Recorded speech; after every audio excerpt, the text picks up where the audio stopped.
On a beautiful Sunday night in the Bahamas, we welcome you to the island of Nassau, the NACAC New Life Invitational, as the road to Paris continues for many of the top athletes in this part of the world. Some big performances we're hoping for tonight here in Nassau. Alongside Paul Doyle, I'm Will Bowling. Pleasure to have you with us here tonight, and a pleasure to have the man himself, Paul Doyle, in the broadcast booth tonight. What's going on, Paul? Thanks, Will. I'm a little bit out of my element here in this part. I'm usually out on the track, but excited for this meet. New Life Invitational put on by NACAC is going to be incredible. I'm sort of looking at this as a global Olympic trials. You know, we've got the U.S. Olympic trials coming up next week in a few days, and Jamaican trials, Bahama trials the week after that, Canada trials that time frame too. So all these trials are happening, and this is almost like an Olympic trials for some of the smaller nations in the NACAC region that don't have big trials themselves. There's a lot of athletes searching for ranking points here, and it's a lot of Olympic berths waiting in the balance with this meet. Well, you say you're out of your element. We were talking before this. I said you can understand rocket science sometimes more easily than you can understand the process of making the Olympics. Luckily for me, for all of our viewers tonight, and for track and field fans, you understand this process very well. I do a little bit, yeah. I'm not a complete expert, but I think more than most anyways. Well, we are looking forward to a great night of jumping, of throwing, of running here in Nassau, and the weather tonight, 85 degrees. It's been humid throughout the day, and that humidity we hope is going to just subside a little bit and give our runners some very fast conditions to run. We've got two field events that are getting started here this afternoon, the men's long jump and the men's hammer throw. This is Ho Long Ko representing Hong Kong, a personal best of 8-meter 1, 7:58 getting started. This is the first jump here in the men's long jump.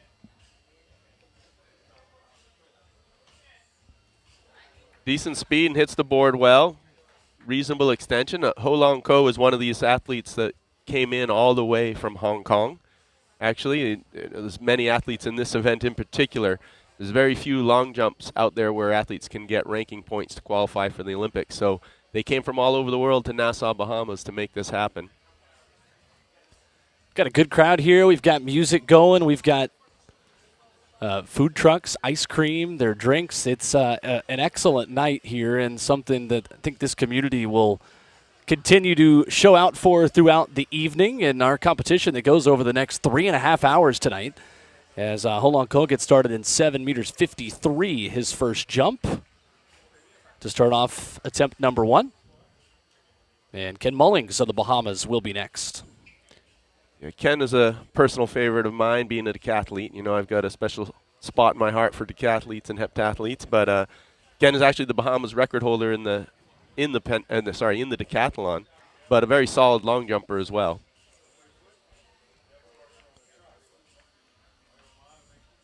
'27-year-old, two-time national champion for the Bahamas. And in the long jump, this is his third competition of the season and his first outdoors since he jumped 7:69 at the World Athletics Indoor Championships in those combined events. Getting the crowd into it, the hometown long jumper here on his first attempt.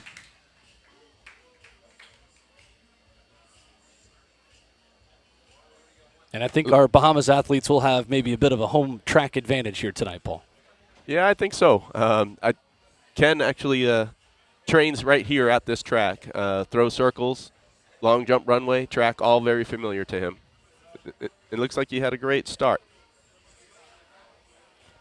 So our full schedule for the afternoon, we have got everything up to 800 on the men's side.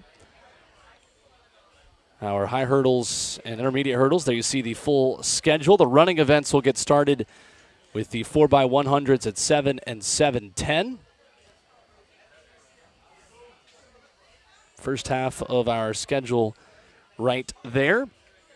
And those relays, Paul, are going to be entertaining because we've got some countries who are just right outside of the border to make the Paris Olympics. A Jamaican team in there and a couple of teams that are literally the team after the team that right now will be the last one to go to Paris. Yeah, absolutely. There's a lot on the line, and that's another big reason why we put this event on, but we can talk about that down the road. Absolutely.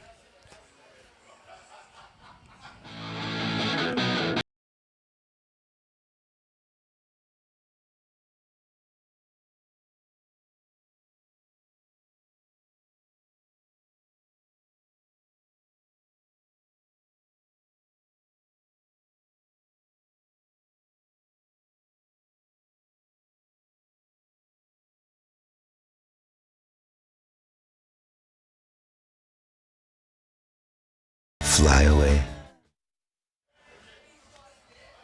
Here at Thomas A. Robinson Stadium in Nassau, Kaibaugh Dawson, British Virgin Islands, just opened up his first attempt at 7.16 in the long jump.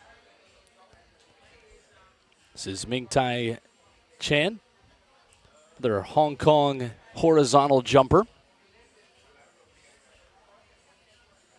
A field of 7 long jumpers, including Henry Frayne of Australia, who is 35th in the Olympics rankings quota, coming up as our 7th and final jumper here in just a moment. This is about the halfway point here of round 1 of jumps in our men's long jump.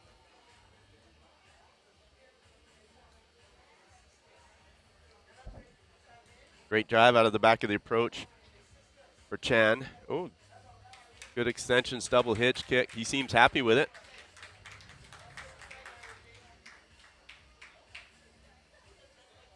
Comes in with a personal best of 8.12. That is the 3rd best out of this field of 7 in the men's long jump. Yeah, that 8-meter mark is kind of the gold standard in the long jump these days, but yet the Olympic standard is now 8.27. But a pretty solid opener there, 7.77 for Ming-Tai Chan on his first attempt. Puts him into the lead. This is Tristan James, Dominican Republic, 56th in the Olympics rankings quota, top 32. That's where you want to be going into Paris here in summer of 2024. Mentioned that 8.27 standard. Tristan James, Laquan Nairn, and Henry Frayne will round out the first round of jumps here in the men's long jump. Season's best of 7.85 here for James. Next up on the runway.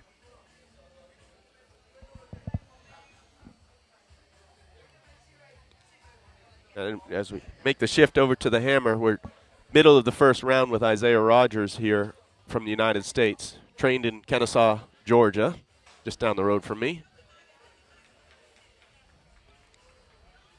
Rogers, the 14th best American this season. Season's best is also his personal best of 73 meters 73. A field that includes Miguel Angel Zamora, Logan Blomqvist, Isaiah Rogers, Ronald Mencia Zayas, and Jerome Vega, the 5-time Puerto Rican champ, who rounds out our field of 5 in an event with an Olympic standard of 78.20. And a field of throwers right around that 74 to 75 meter mark. This should be a good competition going all the way into the final throws. And guys that have very similar PBs. And the jump from Tristan James was 7.61, so putting him in second place behind Ming-Tai Chan. Laquan Nairn now on the runway. Arkansas Razorback turned Bahamas national competitor here. 45th in those rankings. The top 32 going to Paris. Between the Olympic standard and everyone else in those top 32 from the world rankings in 2024. The oohs and the ahs from the crowd there.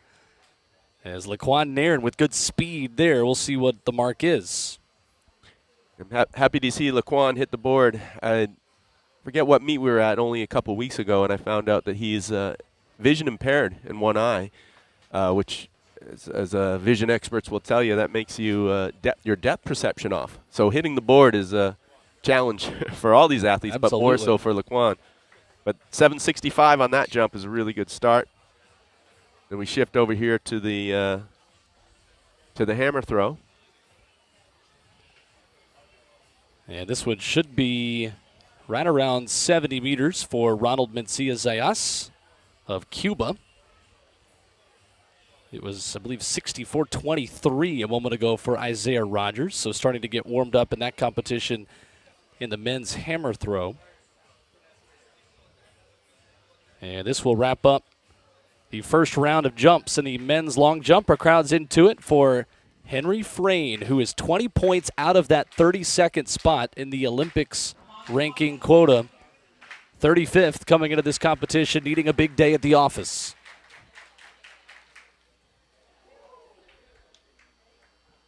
And another legal jump. Legal jumps for all 7 of our athletes in the men's long jump. Looks like a reasonable start for Henry. A little bit flat, understandable. He called me about 5 days ago and said, "Hey, I'd love to come jump at this meet." And I said, "Absolutely, we'd love to have you." And he was on a plane within 12 hours. Wow. And a 769, so just off the lead. Once again, if you just joined us here at the Robinson Stadium, you're here at the World Athletics Continental Tour Silver NACAC New Life Invitational. We have 2 events going on. So up to the second round of jumps, Ho Long Ko of Hong Kong started in 7:53 on his first attempts. To qualify for the Olympics in Paris, France. This is the road to Paris. Continue.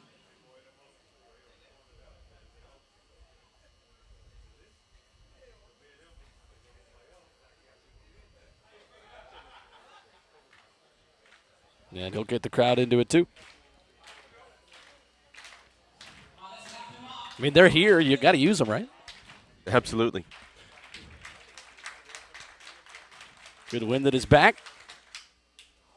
Oh, And our first red flag. First lead flag and the first wind-aided jump, I think, a 2.2 meter per second wind on that one. So that likely made the difference. And it looked like a small foul, but it did look like a foul from here. Yeah, we want that wind to help us, but not too much. Exactly. And nowadays it's required to have video review of the boards. It's no longer required to have plasticine, but required to have video review for the athletes to appeal if they feel they didn't foul. Camera's never wrong, though. That's right. We can tell you over in the hammer throw, we are into the second round of throws after Jerome Vega just threw 71 meters 44. Miguel Angel Zamora, the Cuban, who led off the opening round. He will go again here. Qualifying standard 78.20 meters. Puerto Rico's Jerome Vega. He's a little off of that standard. His best roll being 75.98 meters. And here goes Zamora for throw number 2.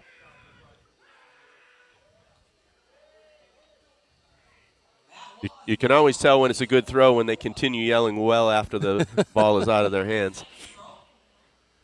Gets your attention.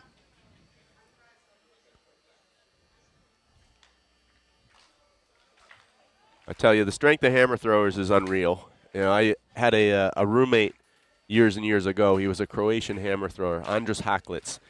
And he couldn't even bench press 225 pounds, but he could power clean 408 pounds, which is insane.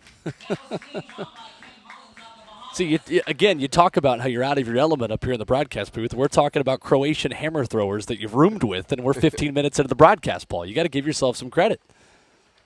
I love it. Well, the knowledge is in the brain. It's a matter of getting it out. That's the problem. That's what I'm here for. Yeah, so it looks like Ken Mullings had a improvement there. Slight improvement. He went from 7:16 to 7:21 in a second. And legal wind as well, 1.8 at his back.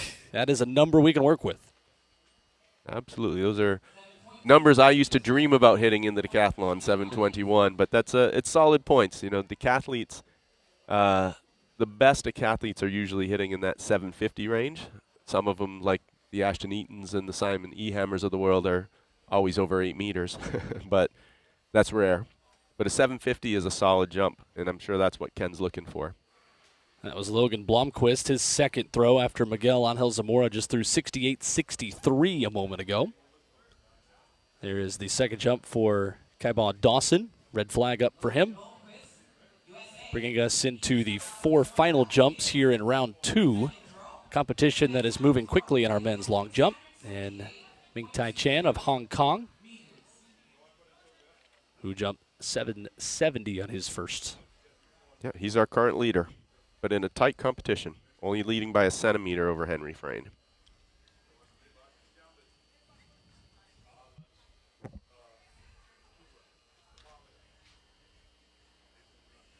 Next up for the men's long jump, that's Hong Kong, Ming Tai Chan.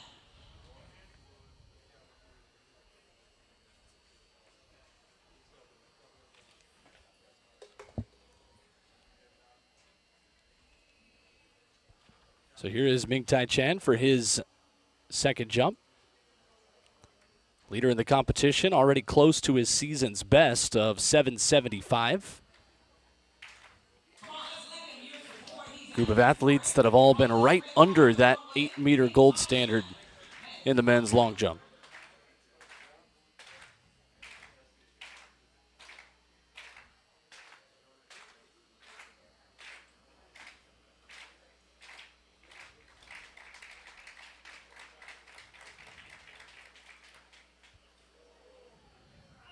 Ooh, a lot of speed through the takeoff there. Legal win, 1.4. It did feel a little more calm there, but a little bit flat through the takeoff too. I don't think it's going to be an improvement if it is a small one, but he didn't seem too happy with it coming out of the pit. Crowd continuing to file in here in Nassau.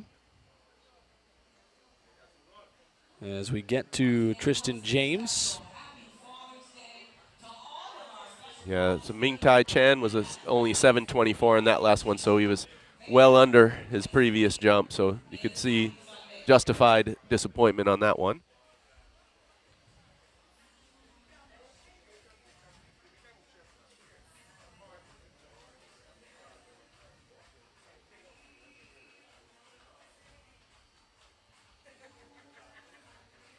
You know, guys like Tristan James, I really respect. He's been a journeyman in the sport. Used to compete for the U.S., but about 3 years ago, converted over to Dominica. Trained and lived in Seattle for a long time. Now has moved down to Florida. But always on the American Track League circuit, always competing out there as much as he can. I've never called him and said, hey, do you want to compete? And he said, no, it just doesn't happen. Trying to improve on 761 right here. And a lot of fouls here on these second jumps. That wind picking up ever so slightly, it feels like, for the second jumps versus the first ones. Yeah, absolutely. Usually it gets calmer as the night goes on here. Likely by the time we get to the sprints it will be that, but at least it's going in the right direction anyways. It definitely does feel a lot cooler out here than it did even 2-3 hours ago. Yep. It should be a pretty good night for quick times as that humidity hopefully just goes away a little bit. Yeah, it seems to have left a bit. Send it out to the ocean again. That's right. So the Quan Nairn and Henry Frayne will wrap up round 2 of jumps here in the men's long jump. Yeah, currently sitting in third and second respectively. But they're all within 2 inches of each other, all within 5 centimeters right now, the top 3.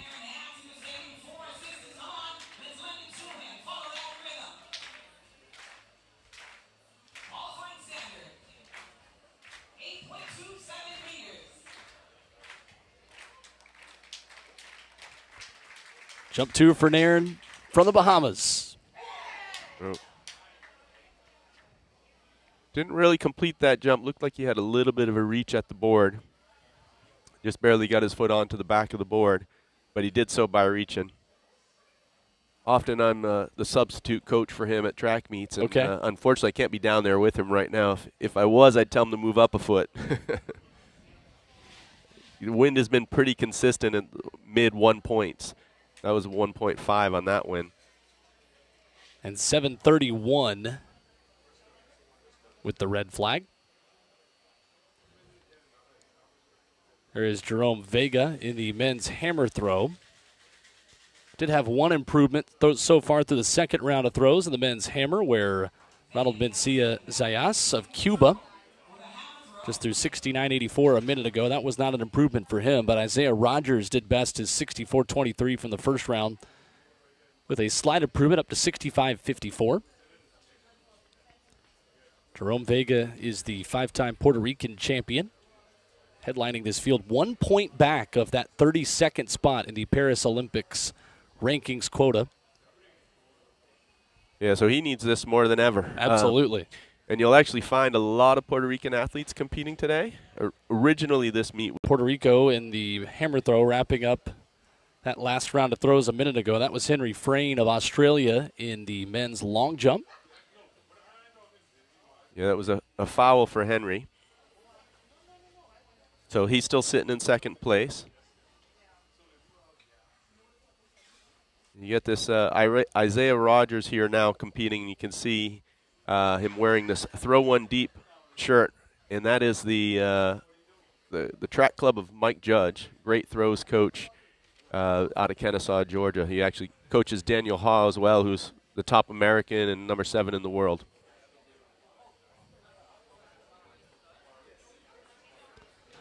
So Rogers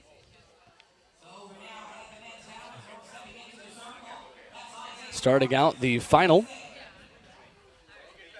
in the men's hammer throw. 3 throws in with 3 more left. So our first final of the day in the field events with the long jump and hammer throw starting festivities here at the NACAC New Life Invitational inside Thomas A. Robinson Stadium.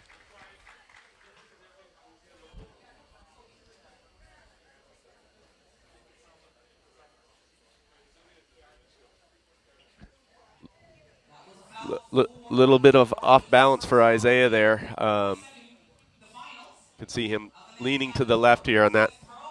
Going into the finals, 65.54. Next up, throwing into the circle, 67.19. His best throw going into this final, Logan Blomquist, USA.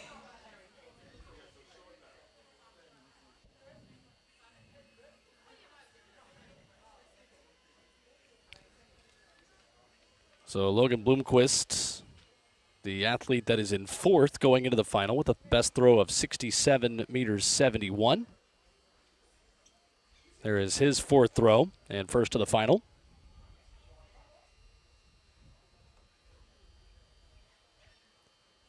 Heard the best for Rogers was 65.54. Looks like he just improved on that up to 69.71.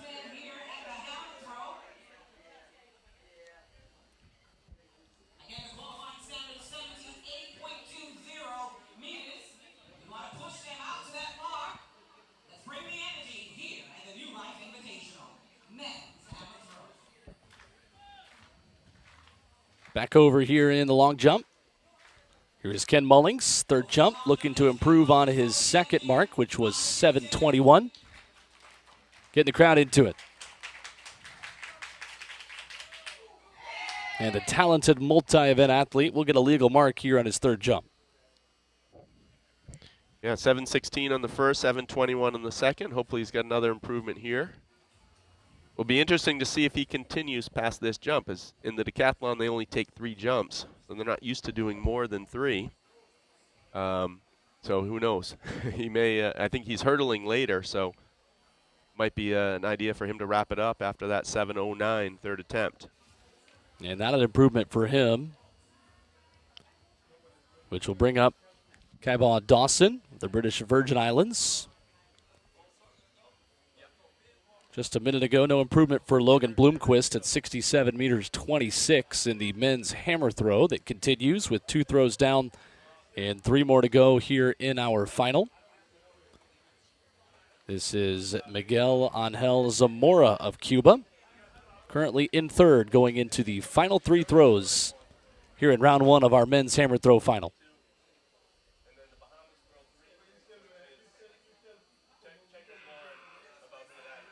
And again, you hear the yells as he likes this one.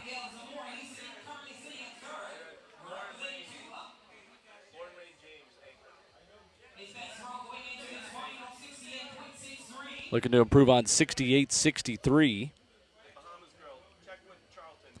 And we'll take a quick break, continue our coverage of the men's hammer throw final and men's long jump here from the Bahamas in the New Life Invitational.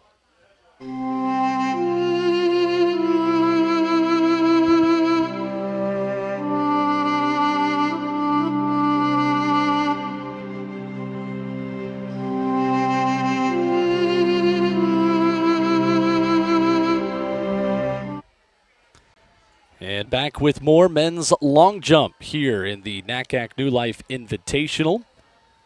A lot of great athletes that have competed in NACAC competition, as you saw right there. Ming Tai Chan of Hong Kong gets ready for his third and final attempts here in the opening part of our men's long jump.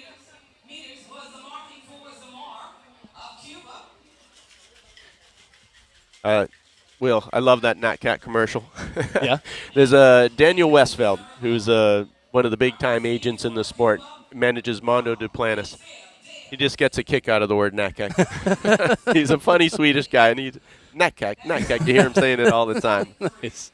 He loves NatCat and peacock are his two favorite Perfect. words. And so, but no, he's a great guy, one of the best agents ever in the sport, and he's managed basically all of the top Swedish athletes through the years, but then other stars like Mondo Duplantis and Mutaz Barsham. So Decent. great guy. Shout out to Daniel Westfeld.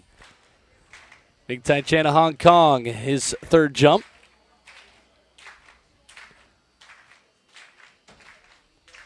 With 4 jumps left here in round number 3.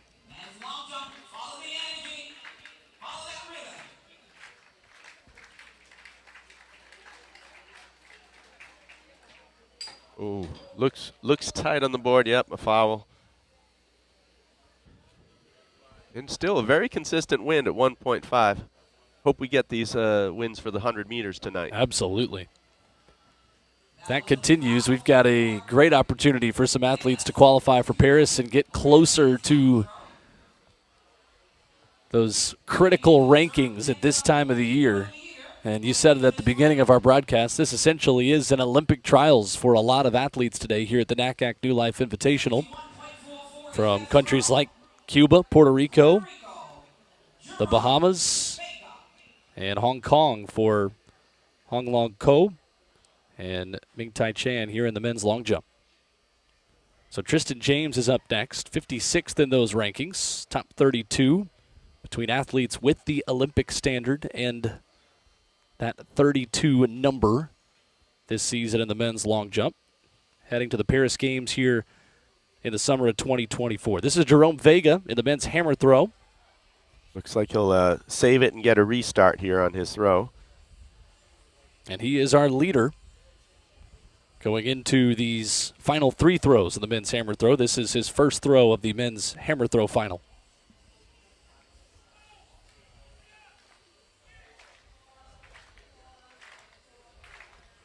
And over on the long jump runway, Tristan James will get the crowd into it. Get ready for his third attempt. 7:61 for him and 4th right now of the competition.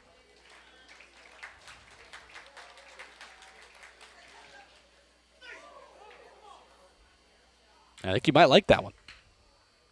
Yeah, it looked like a solid jump. Jumping up and down afterwards, so that's usually a good indicator. I had dinner with Tristan last night, and he was telling me that out at Chula Vista last week, he had an 8:22 jump and was unfortunate enough to have a 2.1 wind. Oh, man. So just over the allowable, but still a very solid jump, and it looks like he's in good shape right now. And Mark coming up now.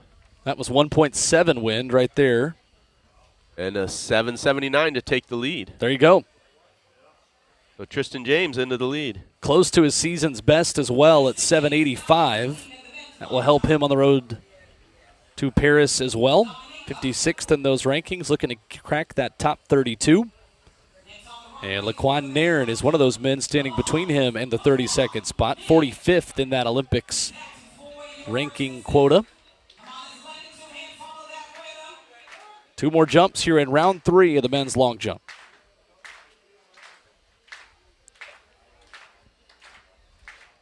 And this is one of the hometown jumpers in their home country. You hear the crowd roar here for Laquan Nair in a moment. Oh, that one looked good, but Very good. A little bit behind the board, though, still. And 2.18 on the wind. Ooh. So, unfortunately, it won't count for a standard qualifying mark, but it does not matter for the ranking points. So, if it's wind aided, they do have wind corrections, so that mark can still count for the ranking. Just won't factor in. If it was an actual 827, it wouldn't count. But whatever it is, it's the leader. It's a 783 jump. So top jump of the competition. Things are starting to heat up. And that brings us to Henry Frayne of Australia. 20 points in the rankings system from that last spot in the top 32. As you watch Isaiah Rogers of the United States on his second attempt in the men's hammer throw final. 5th throw overall. Yeah, another throw where he lost his balance a little bit. But I know he's a powerful guy. He had really great indoor season. I believe he finished second at the U.S. Indoors to Daniel Ha when Daniel Ha broke the world record in the weight throw. And that's another foul for Frayne. So 769 opener and then 2 fouls. Yeah, the win was legal that time. It was 1-8. That is ideal if that continues tonight. But just barely over.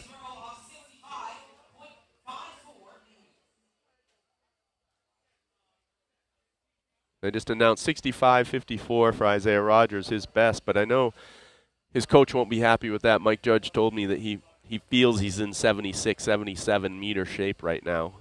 But very obvious visible imbalances right now with him. So hopefully in the 6 throws he'll get his act together, get his feet under him. And he does have one more, but this is a new best he just threw a minute ago. 71 meters 50 for Isaiah Rogers.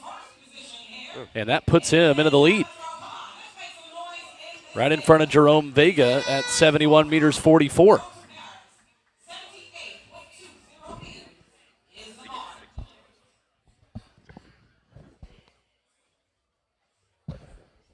So that was throw 5. He'll get one more. And Logan Bloomquist of the United States is up next. Looked like a solid release for Bloomquist. And that one also looks out over the 70 meter mark.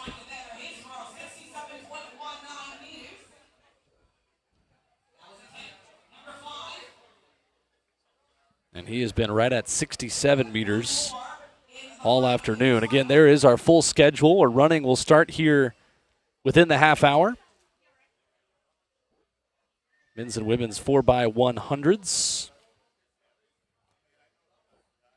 Including a Bahamas team in the men's 4x1, ranked 41 in the world. Trinidad and Tobago, the last team in that group of 16. Trying to hold on at 38.3 or better that mark here tonight. Yeah, so 68-40 for Bloomquist on that last throw, so approaching that 70 meter mark. And by our calculations, that is his new best at 68.40. Now, Will, you mentioned Trinidad and Tobago heading on to that last spot in the relay. We've got African Championships coming up next week. The Europeans just finished. So the African Championships, I believe there's a few African teams that haven't qualified, so they're here to secure their spot. They could be bumped out. And meanwhile, the Bahamas women's team is one spot out. They're 17th, or tied for 17th. I know Liberia's right there with them as well, and they're running at the African Championships next week. So it's not that Bahamas needs to bump up just that one spot. They need to improve their time as much as possible to make sure they don't get beat by Liberia the next week. And that is certainly why we are continuing to hope this wind stays like it is. 4x1, obviously, a little bit different in that than a just straight-up 100 individual event. As you see there in the men's hammer throw. Round 2 of this final 3 throws finishing up. That was Miguel Angel Zamora. Now, based on the divot there, it was right next to Bloomquist. I think it's going to be right around 68 meters.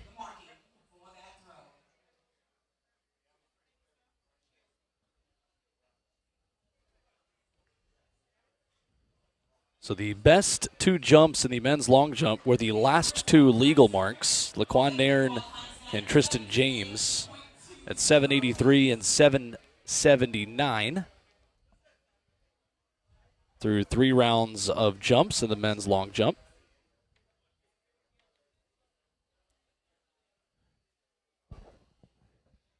And a little bit of a halftime show going on in the long jump while they reorder. So they're going to go from last place to first place on the next 3 jumps.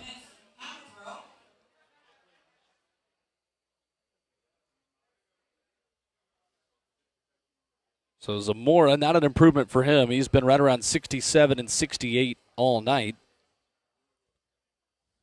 That will bring up the talented Puerto Rican thrower, Jerome Vega, in a moment, right after Ronald Mencia Zayas of Cuba.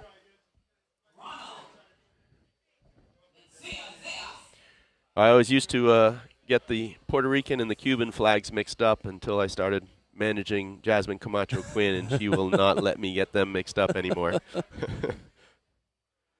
So it's blue in the triangle for Puerto Rico. That's right. And red for Cuba. So that's the cheat sheet for everybody at home. Their 2 jerseys, too, look like a home jersey and an away jersey of, like, the same team, because you've got the blue tops with the red for Cuba and then the red tops with the blue on the kids for Puerto Rico. You see the perfect side-by-side look right there between Vega and Zayas going toe-to-toe here in this competition.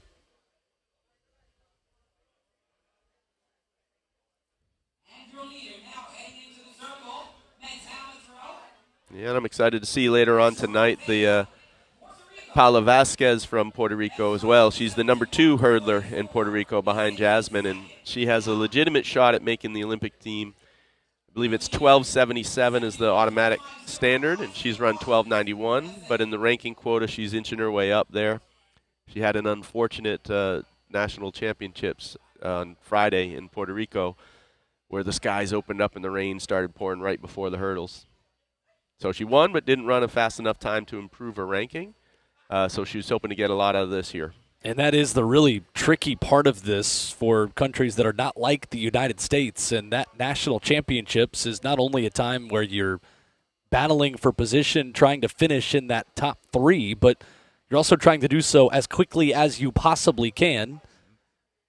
And this process that is so different depending on the country, depending on the athletes and the events like that. A bad day of weather, too much wind, or maybe too much wind in the wrong direction as well into your face. It just totally changes such a intricate and delicate process. Yeah, absolutely. And there's not all that many competitions these days for a lot of the field events and a lot of the other events that are, I guess, considered a little bit more obscure. I remember back in 2017, Jarian Lawson long jumping at the U.S. champs, and he had jumped massive jumps, I think in the 840s. And unfortunately, though, everything was wind-aided. So the whole year he hadn't had a non-wind-aided meet, so he wasn't actually qualified for the Worlds. So he had to sit on the back of the runway and wait, not for the wind to pick up, but for the wind to die down so that he could get a legal mark in. And he did, and he got the mark and went in and medaled at the World Championships. So, but if they had just had a little bit more wind that day, he wouldn't have got to go. Right. You know, it's the smallest little intricate details have so much of an effect on the outcome of things here. So it looks like Mullings is going to continue in the long jump here. The decathlete going for his 4th attempt.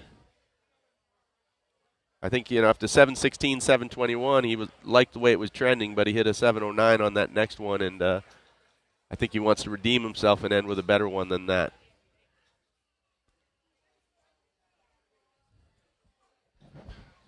So 3 more attempts for the, we'd call men's long jump final.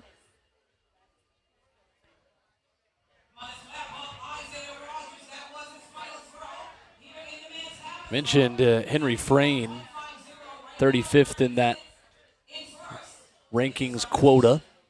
Third best Australian here in the 2024 season.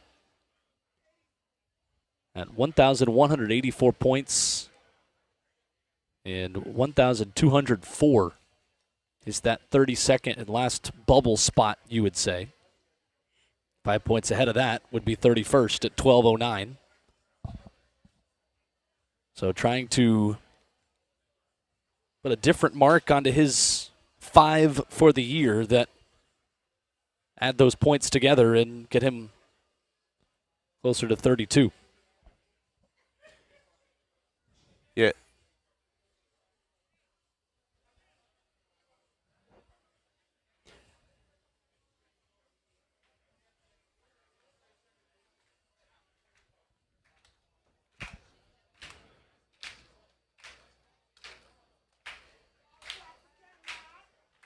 So here is Mullings, fourth jump. Sixth place going into these final 3 jumps.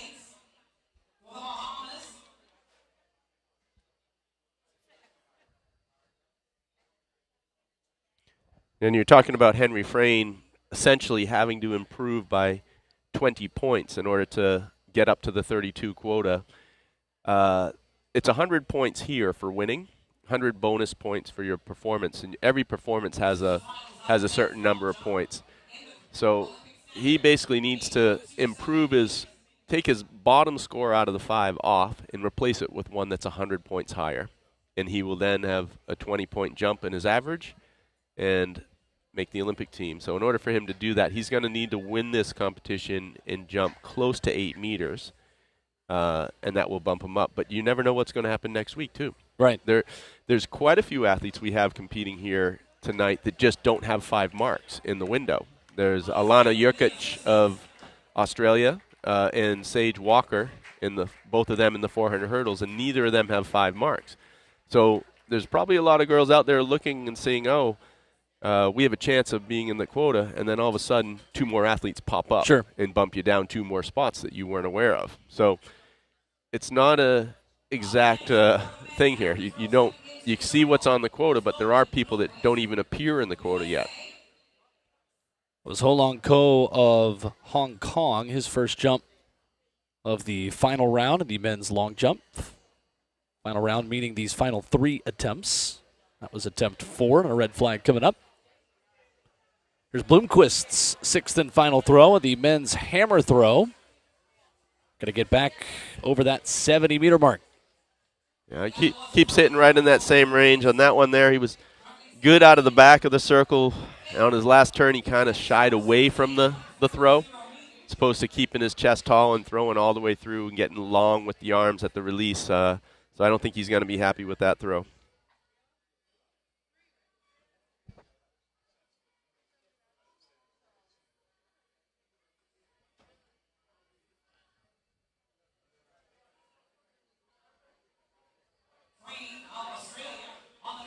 So Frayne will be up next in the men's long jump. He is 4th behind Ming Tai Chan, Tristan James, and Laquan Nairn. This is your top 4 that will jump in that order.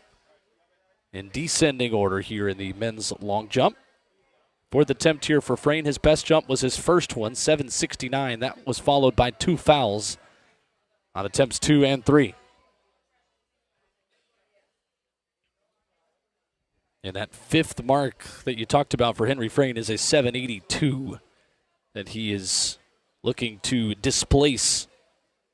And that was at the Oceania Athletics Championships just a couple of weeks ago.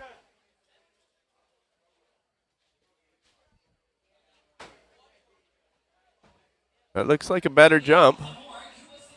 Oh, red flag. It must have been a small foul. It looked like he had it in there. And the wind has totally died down as well. That was 0.5 at his back. We were up around the 1.7, 1.8 range just a few minutes ago. I think he's finding his rhythm, though. That would look much better on the runway and better speed through the takeoff, a little more pop off the board. So hopefully he gets it together on this next one.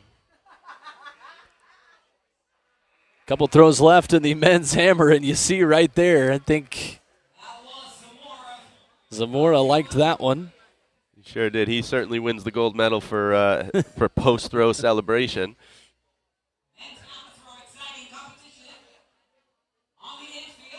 It's been right at 68 meters, just peppering that line through his first 5 throws.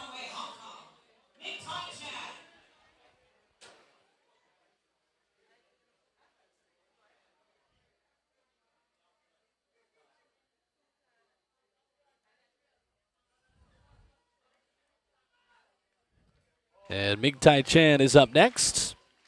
770 is his best mark. That was on his first jump, only trailing Tristan James and Laquan Nairn here in this 4th round of jumps of the men's long jump. And again, you see the speed from Ming Tai Chan and the white flag this time. That's the first time since that second jump he's had a legal jump.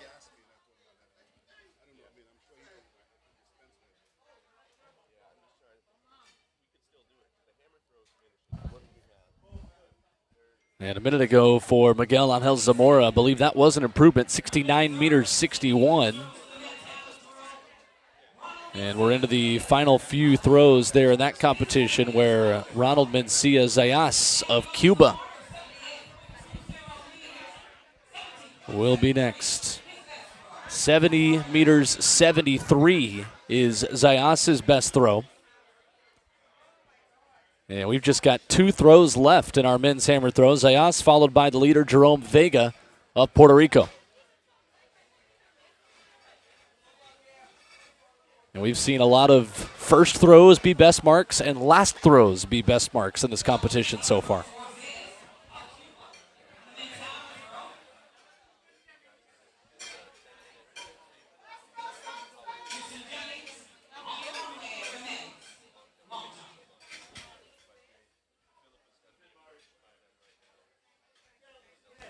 So Tristan James up next. Second of the competition, 779, his best here today. After the 750 just a moment ago by Ming Tai Chan of Hong Kong. Legal mark.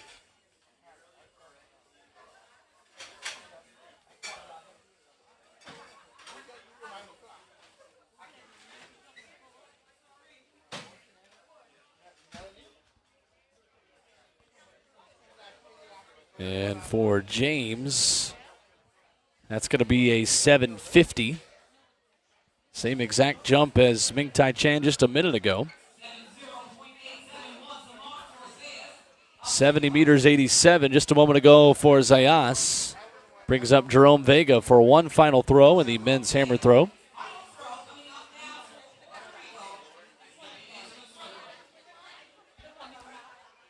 So you've got the last throw in the men's hammer.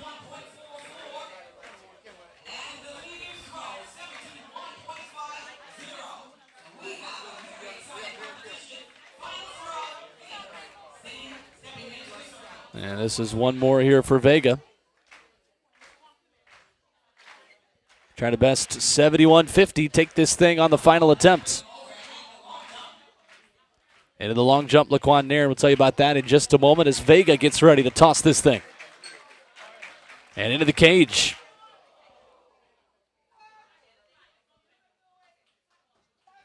So a bit of an anticlimactic finish to our men's hammer.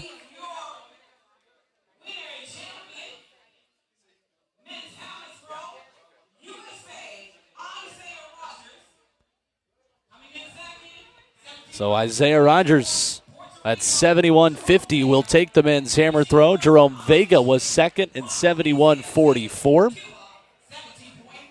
And at 70.87, Ronald Mencia Zayas rounds out the top 3. So Isaiah Rogers of the United States at 71 meters 50 is our first winner here of the competition in the men's hammer throw.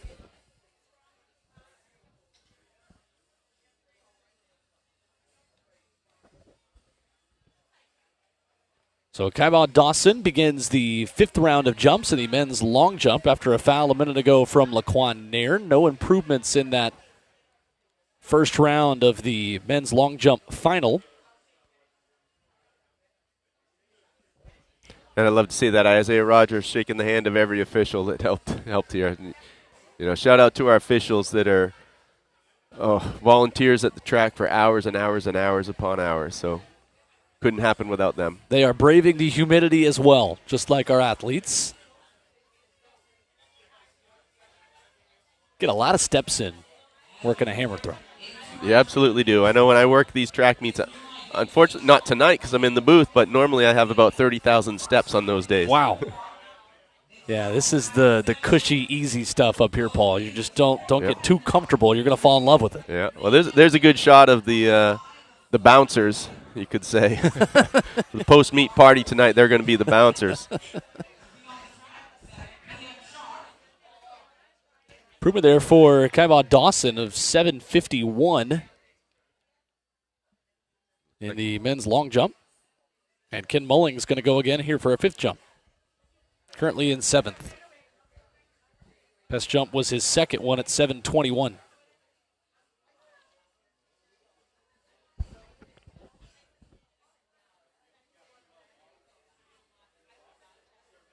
Another one tight on the board. Looks he got the white flag. Hometown officials, you know. That's right. No, I can't say that. They gave Laquan Nairn one a foul when I thought it was clean. So Legal win there again, 106 at Ken Mulling's back.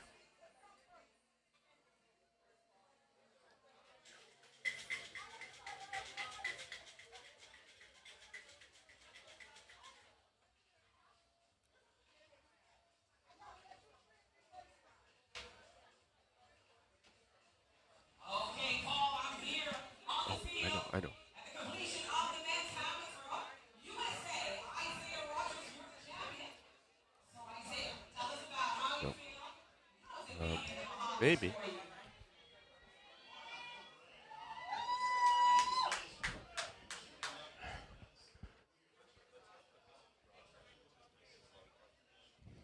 So Ho Long Ko of Hong Kong is up next. His first jump was his best, 7 meters 53. Get the crowd into it. Crowd that is continuing to file in here inside Thomas A. Robinson Stadium in Nassau.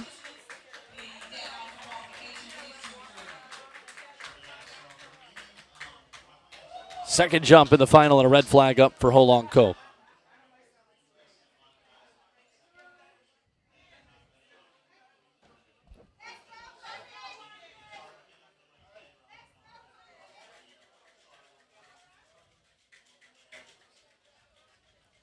So again, Ho Long Ko will take a look. And Henry Frayne will get ready next. Fouls on each of his last 3 jumps. Going to lock back in here. Opened up at 7:69. You got it right here. Congratulations. That's our overall winner, men's hammer throw, Isaiah Rogers, USA. Yeah, Henry Frayne in the twilight of his career was an 8:34 jumper at his best. That's his personal best. That would be enough to put him on to the Olympic squad for Australia. Hoping for a big jump here.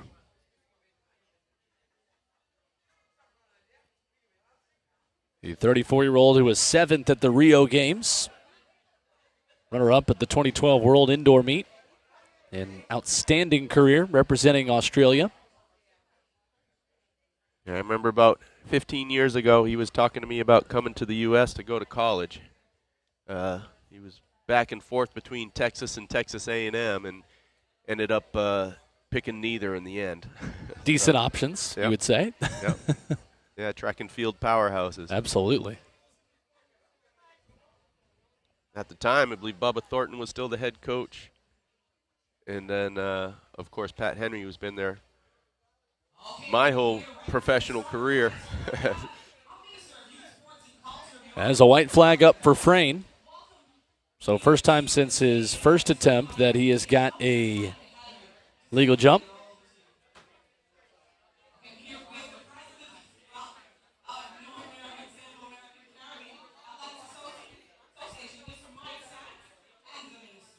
Henry's actually checking the iPad to see where he was on the board, even though it was a legal mark. Just constantly factoring, engaging in. But again, the calm win. But that jump for Henry Frayne looks like it was not an improvement. It was 7:53, but not too far off his previous best for the day. Confidence boost going into the final jump for him. That'll come up in the next round. Ming Tai Chan of Hong Kong gets his 5th attempt here, looking to improve on 7 meters 70. Back at his first attempt. Attempt 4 a minute ago was 7:50.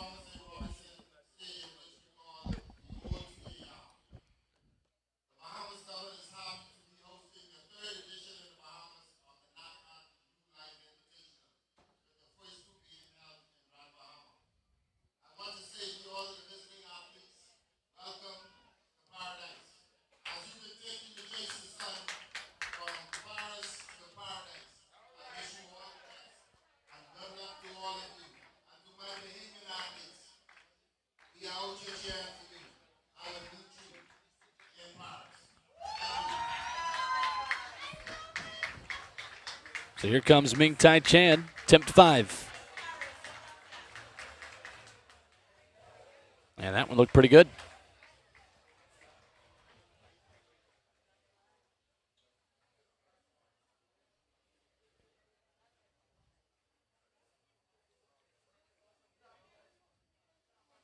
Yeah, Ming Tai Chan 770 in the first round is still holding up as his best.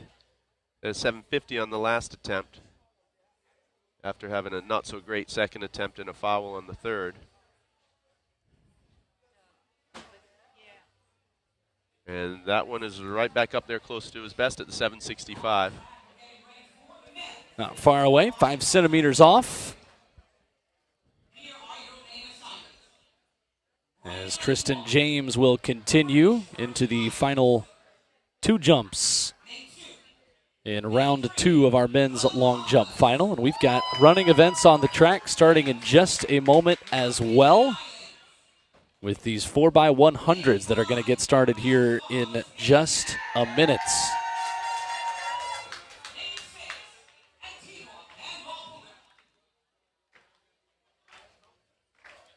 We'll stay here with Tristan James.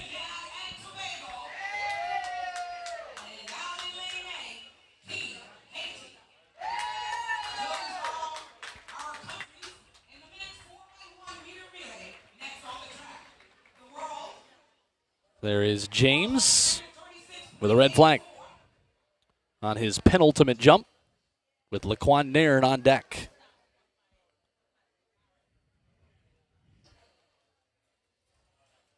So there's a look at our men's 4x100 introductions for that field coming up in just a moment as we get started to run here in just a moment at the NACAC New Life Invitational here in Nassau.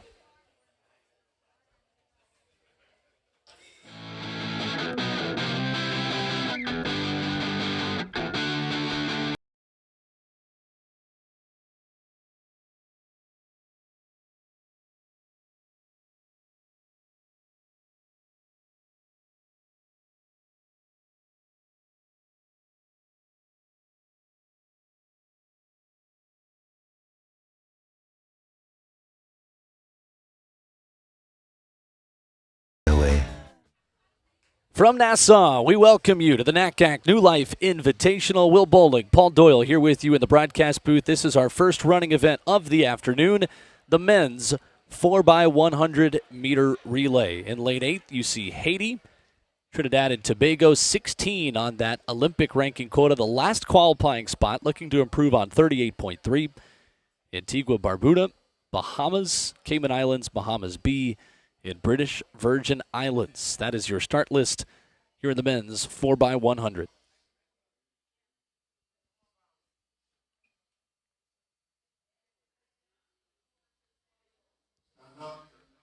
And they'll stand them up. And a murmur over the crowd here in Nassau that made quite a loud noise when their Bahamas team was introduced there in the middle of the track. I'm looking forward to seeing this Trinidad team. It's Trinidad has some serious depth down there. A lot of these guys are just emerging names that I haven't heard of. but already running 38 low in the 4x1 is impressive for a bunch of guys that are just emerging. But there's been some incredible talent out of Trinidad over the years.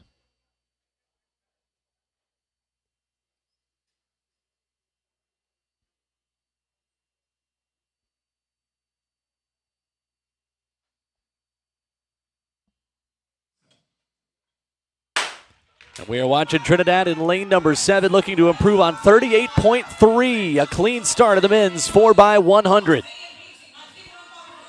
And in lane number 7, Trinidad and Tobago, the first team to hand off. The home side, the Bahamas to the inside. Making up some ground here on leg number 2. It is even, those 3 teams on the outside. Trinidad and Tobago with the advantage. But here come the Bahamas, with Haiti running in lane 8. Anybody's race. The anchor legs will decide it. Bahamas on the inside. Trinidad with good speed on the outside. And the Bahamas at home will take it. And the crowd loves it.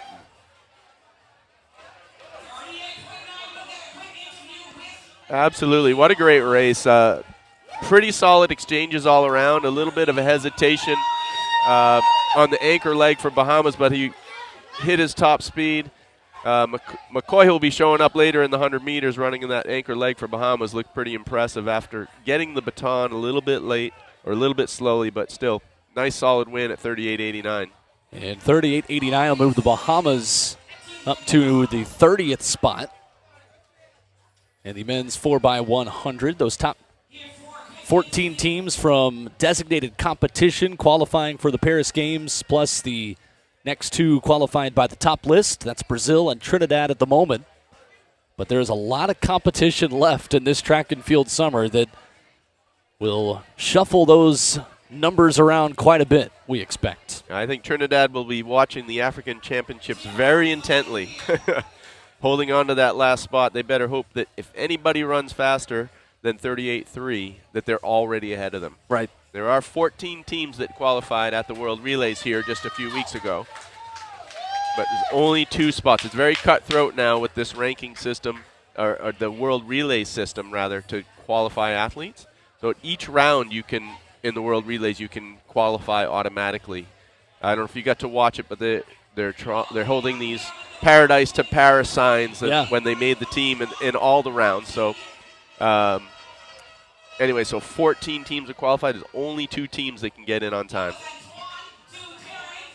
Paradise to Paris, a perfect way to put it.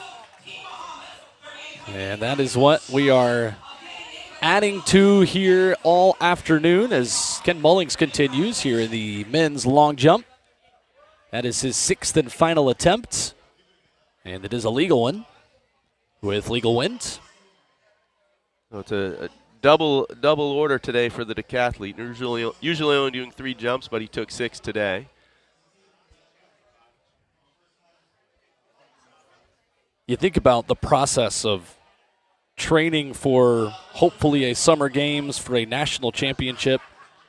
You would know. I can't imagine what that process is like for multi-event athletes who are trying to peak at the right time in so many different disciplines. Yeah, it's difficult. It's a matrix you have to figure out, and it's odd sometimes because the decathletes, they're average in most events. They're not necessarily good enough to be invited to the Diamond League meets or the top meets and that sort of thing. So the options are a little bit limited for them. You'll see decathletes and heptathletes competing at a lot of open college meets through the years and whatnot. So I was just working last night on Aiden Owen's schedule. Aiden Owens DeLerme from Puerto Rico is a medal contender coming up at the Paris Games in the decathlon. Already scored over 8,700 points this year. And he's going to do a small meet in Belgium, pick 3 or 4 events in Kortrijk, Belgium. And that's going to be his final tune-up for the Olympic Games. Wow. There is Ho Long Ko. A foul on the 6th and final jump for him.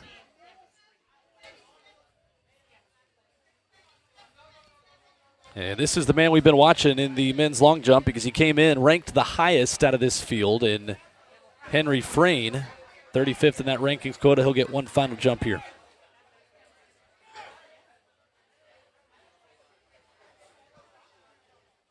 Sorry, I shouldn't be the one saying that.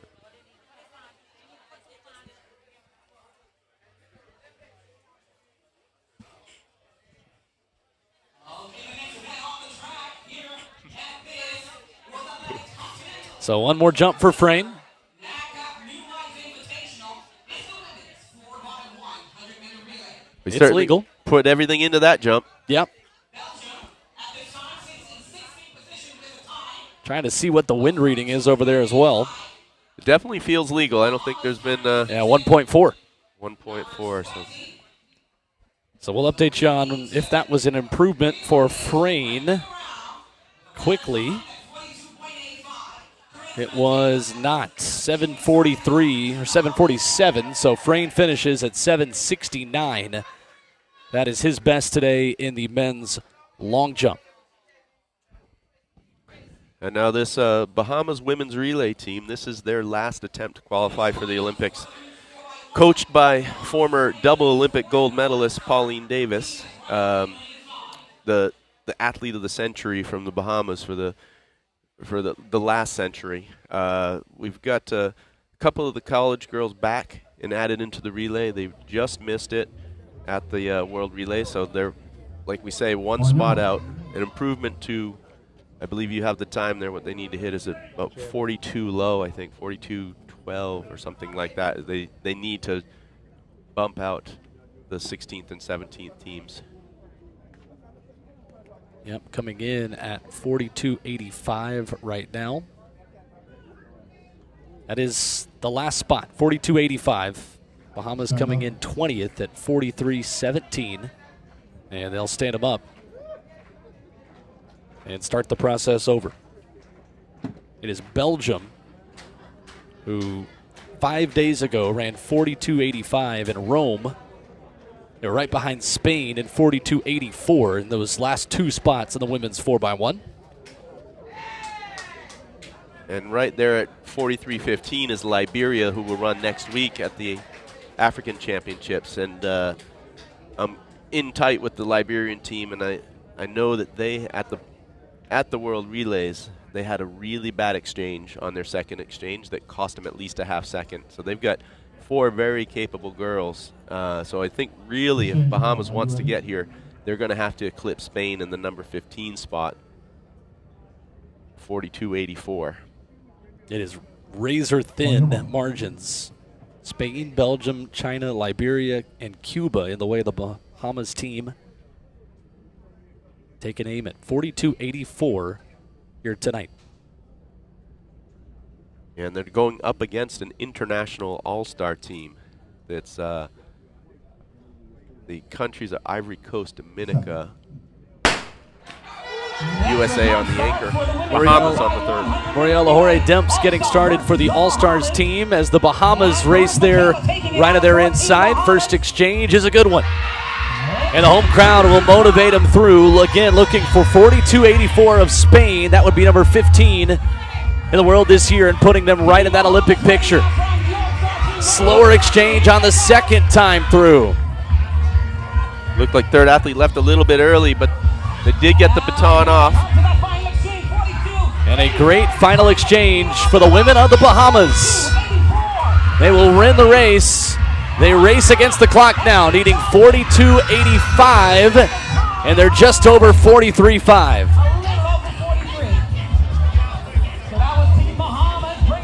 So the Bahamas first to the finish, coming in ranked 20th at 43.17. It's 43.59 officially here tonight on home soil. That's going to be a bittersweet victory. Great to take the win, but of course they were looking for a lot more on the clock. And you see that final exchange. It was a great one. Yeah, they lost a little bit on the third exchange. I don't think it was going to be enough to convert it. You can get their time down. You know, they would have had to been about 0.7 of a second faster. They lost maybe a quarter of a second on that second exchange, but anyways, solid effort and solid win in front of the home crowd.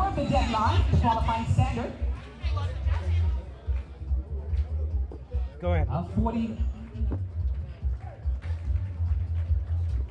So there you see the results. All-Star team at 44.7, 43.59.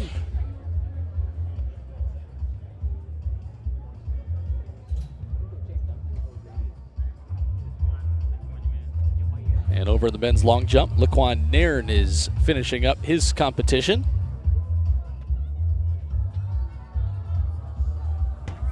It has been Nairn and Tristan James going back and forth. Nairn with a 783 that was slightly wind aided, but allowing him to take the win here in this competition. 746 a minute ago for Tristan James, who was in second coming into this final 3 rounds of jumps. Okay, I'm here with 2 of the 4. And here's Nairn of the Bahamas, 2 of the 4. getting the fans into it and getting ready for one final jump, looking to improve upon 783 and hoping to get legal win in the process as well. Just tell us how you feel. Laquan looks like he's got about an extra ½ pound of sand on his legs right now. He sure does. I don't know if that's going to help him or not, but let's hope for a big jump here. Be nice to finish off with a big one in front of the home crowd. Oh. Not too happy with it, just barely off the back of the board. Of course, we still have enough time, June 30th, to put in some time. Legal jump, but not what he was looking for, obviously, based on his reaction. And we got a little gust of wind after that jump as well that would have helped.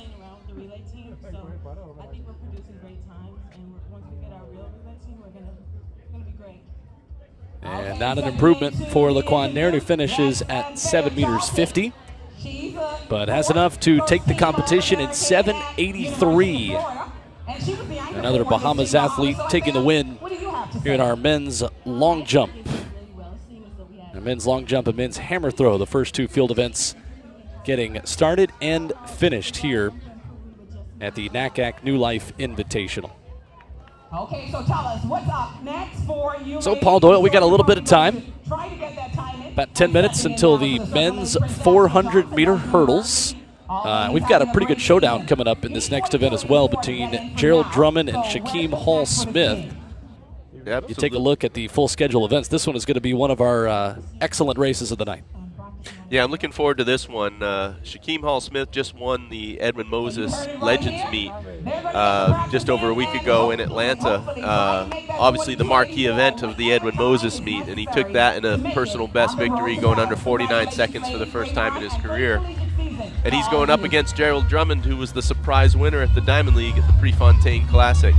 So there is about 7/10 between their PBs, but who knows in front of the home crowd how much they're going to lift Shaquem Hall-Smith.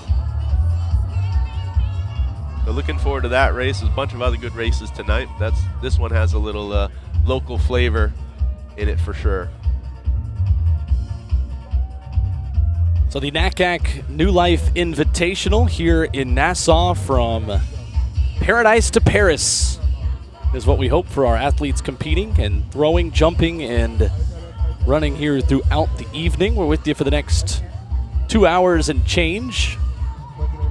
Weather conditions tonight, 85 degrees, supposed to get down to around 83 or 82 by the end of our competition, but it is that humidity that continues to fall a little bit, and that wind that has been in a good position, Paul, for some fast times tonight, if that continues the way it did for much of the long jump.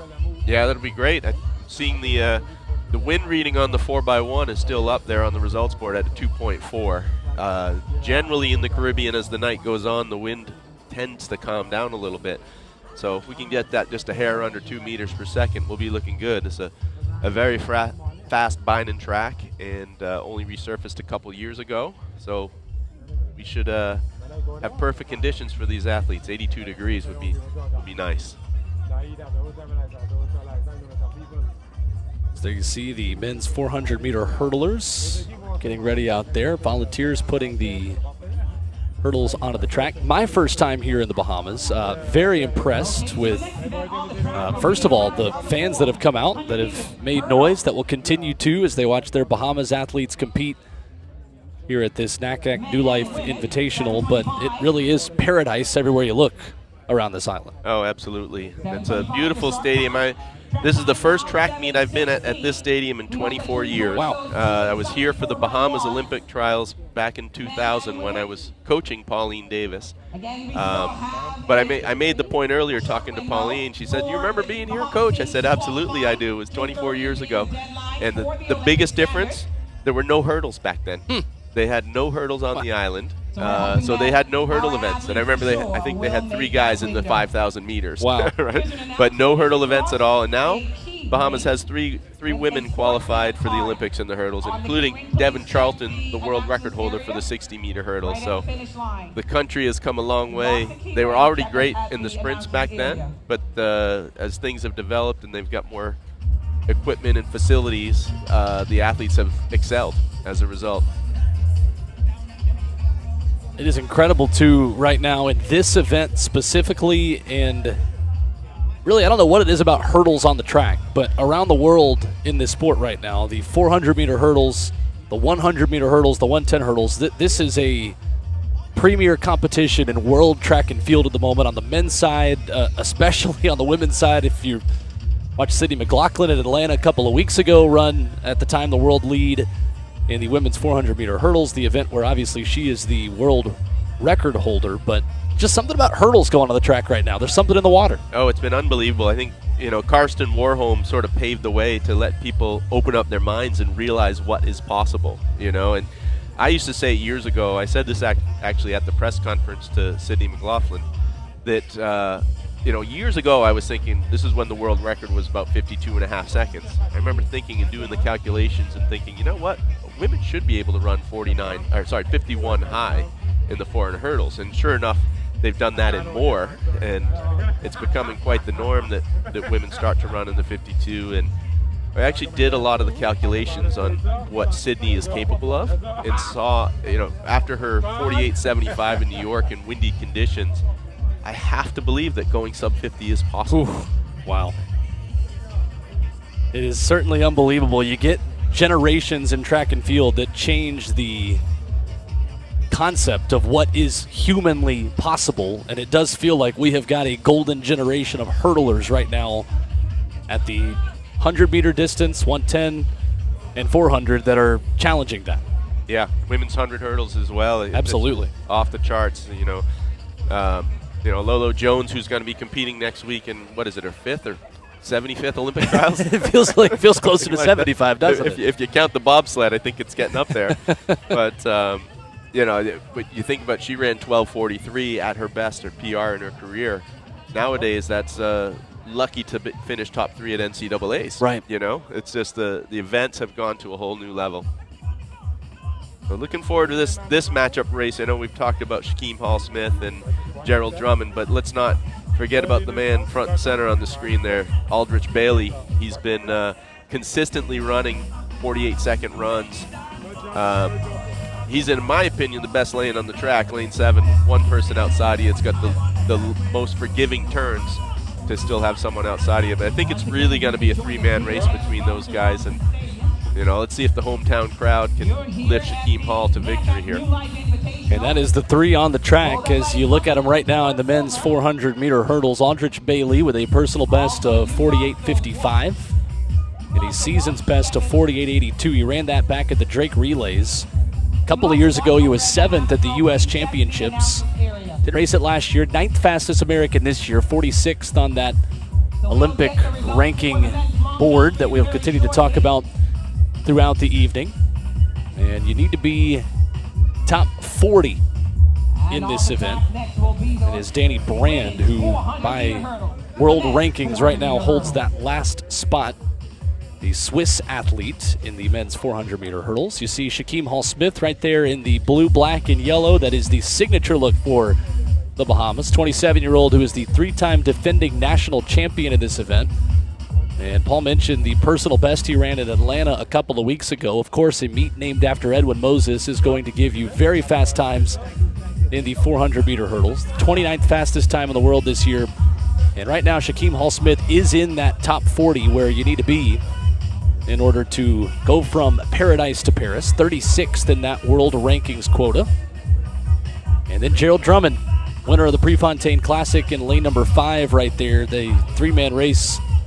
you mentioned, 29-year-old who has the Olympic standard from the pre-classic, an Olympic standard of 48.7. Drummond has got it, made the semifinals of the World Championships last summer, right outside the top 20 times in the world this year in 2024.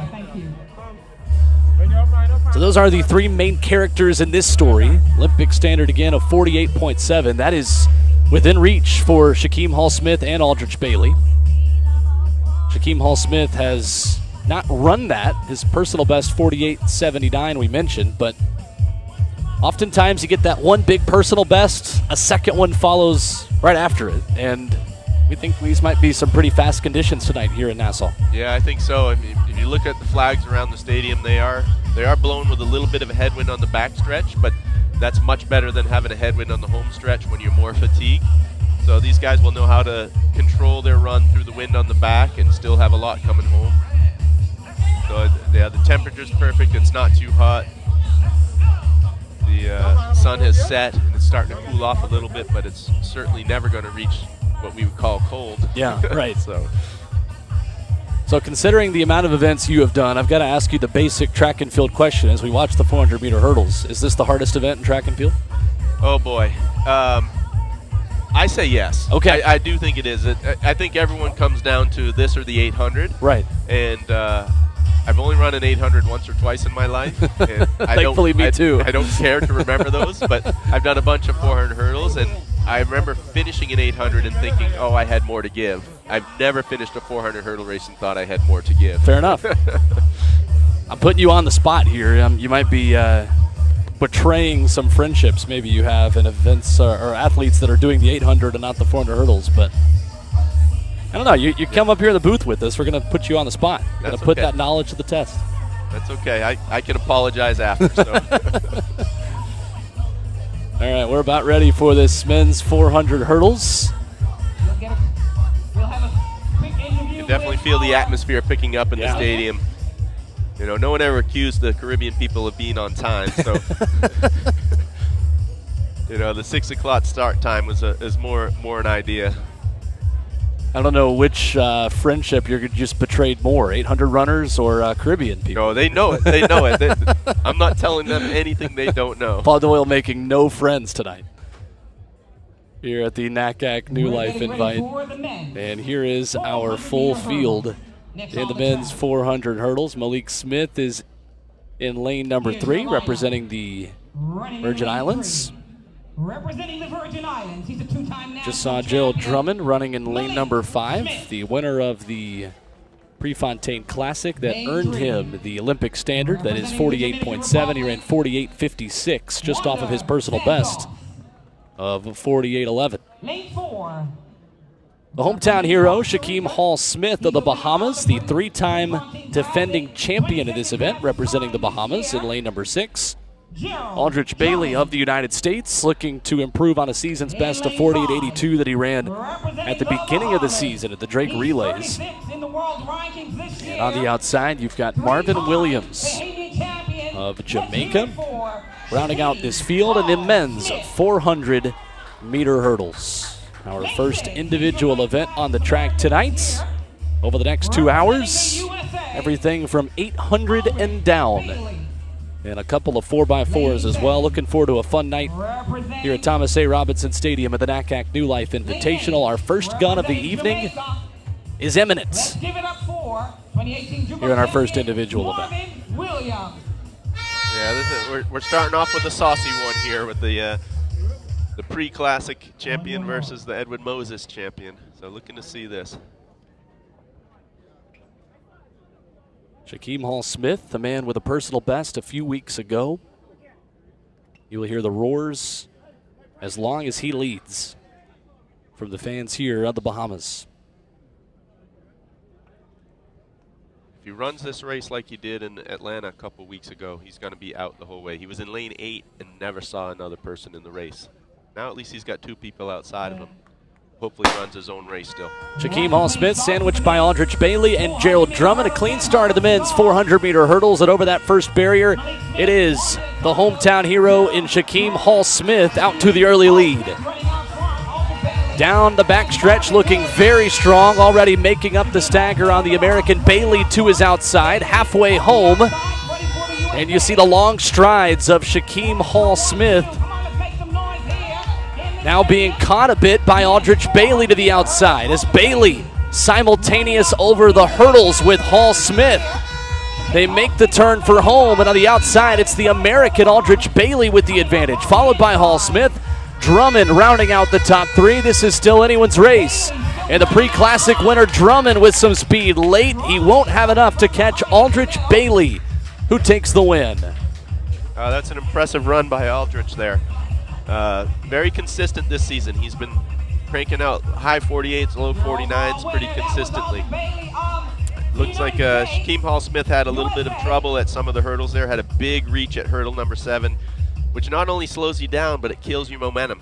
You slow down, you have to re-accelerate, and that's what fatigues you in the last 50 meters.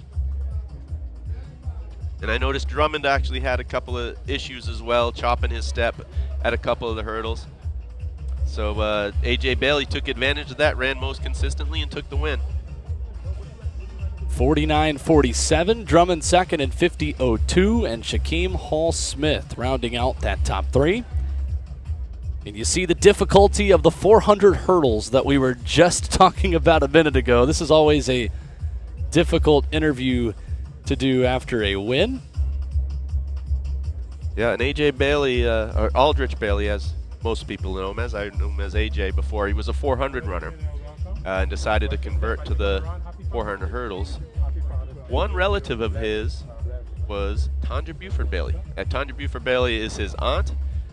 She was number 2 all-time at one stage in her career. She actually, I believe it was at the 1993 World Championships, finished second, but was under the previous world record.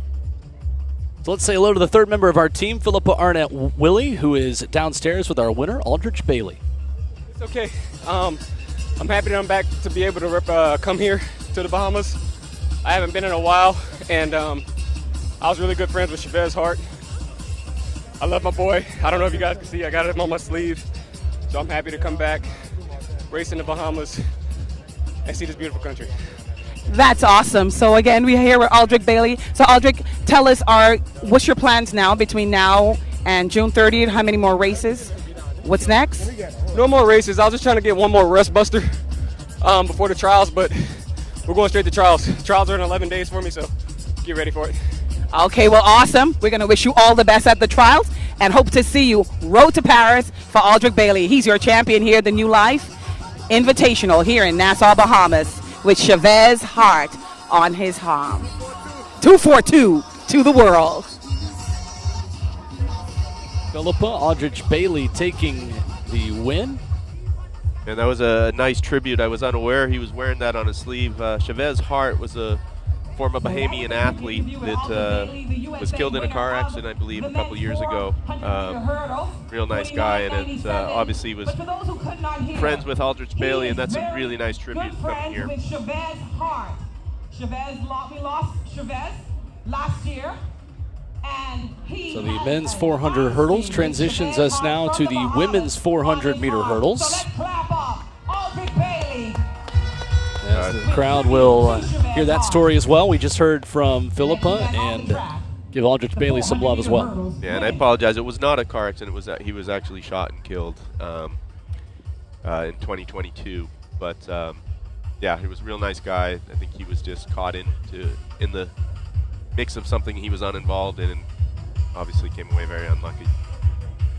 But looking now to this women's 400 hurdles, there's a lot here at stake. Sage Walker on the screen right now is one of these athletes I mentioned before that's going to be a sneak attack, right? She is not in the world rankings, and people are unaware that she's about to enter the world rankings. So she needs this run here, and then 2 runs at her national championships will give her 5 that will put her into the world rankings. And Alana Jukic here as well is in the exact same scenario. She chose not to run the 400 hurdles at the Australian Championship. She chose to run the 400 to make sure she had her spot on the 4x4. And I believe she is 2 races away, this race and 1 more race away from having her 5th to be in the rankings. And then Cassandra Tate, the favorite here in this race, the 2015 world bronze medalist with a PB of 54.01, is running, I believe, 55.02 this year, so about a second off of her season best. And 55.02 is very close to the Olympic standard of 54.85 in this event, the women's 400-meter hurdles. And Alana Jukic of Australia, this is her 5th race this season in the women's 400-meter hurdles. So we've got 2 athletes getting ready to hop into those rankings. In the women's 400 hurdles, the entry number 40 for the Paris Games. And we've got a lot of speedy runners over the hurdles here in this field. Unique Hayes-Smith, Sage Walker, Gianna Woodruff, who was 7th in Tokyo, the 30-year-old, was also 7th at the Eugene World Championships, opened up in her season's best at the Drake Relays. She's got the Olympic standard already. Alana Jukic, Cassandra Tate, Michelle Smith. And Michelle Smith is one to look after. She's a teenager, 18 years old, and already run 55 high this year. Her brother just ran in the men's 400 hurdles there, but I'm expecting a lot out of her today. She's had steady improvement through the year. As I said, only 18. When they're young, they improve quickly, leaps and bounds. So looking forward to her result here as well. And Michelle Smith at the moment is 39th in that world rankings quota. So the way things stand right now, she would be headed to Paris at 18. And what an achievement that would be. Ran her personal best to finish 2nd behind Sydney McLaughlin in Atlanta a couple of weeks ago. And that PB 55.96. As you see, Tia Adana Bell on the outside, rounding out a spectacular field of women's 400-meter hurdlers here inside Thomas A. Robinson Stadium. And it's a clean start in the women's 400-meter hurdles. Couple of athletes that will enter the world rankings with a clean competition here today. And it's Cassandra Tate of the United States, who is off to the early lead, the 33-year-old who's finished in the top 8 at 2 different world championships. She is running very quickly down the backstretch in the all-black there on the outside. It's Tate with Jukic right behind her. Woodruff there in lane number 4 as Tate continues to add speed. It's a little bit of wind there on this big turn here in Nassau, but it is Tate who will have the advantage as they sprint into the home stretch. Jukic right behind her in 2nd. Sage Walker, the 3-time Canadian champion, is trying to make up ground there on the inside, and here comes Walker with Jukic and Tate. This is anybody's race as Jukic now sprints into the lead. She timed her move perfectly and wins it. Looks like a personal best, 55.33 for Alana Jukic. That's going to really help her chances to qualify for Paris. 100 bonus points plus a personal best. I think that's putting her right up there on the going to enter the rankings right around number 40 with that. Walker's 2nd, 55.86. So for Jukic now, she's got a 56.95, a 57.53, 56.62, a 55.67 in Powder Springs, Georgia a week ago, and now 55.33 to enter that world leaderboard and attempt to head to Paris here this summer. All right, now you mentioned it. You mentioned Powder Springs, Georgia, so I got a little trivia question for you now. Okay. What U.S. Olympic gold medalist lives in Powder Springs, Georgia? Oh goodness! And we were talking about her earlier today. All right, that's a good it's a good hint. Oh, current. Can you give me the year the Olympics were run? Tokyo. Oh goodness! Current Olympic champion. Currently training in Powder Springs. Give it to me. Current resident, Katie Moon. Katie Moon, that's right. Yeah. We were talking about her earlier today. And the reason I know that is because I also happen to live in Powder Springs, Georgia. She's right down the road from me. But I tell you, the 2 athletes that just went 1-2 in there, Sage Walker and Alana Jukic, they were the 2 that needed this the most. They're the 2 that needed the ranking. They needed the points. So great job for them.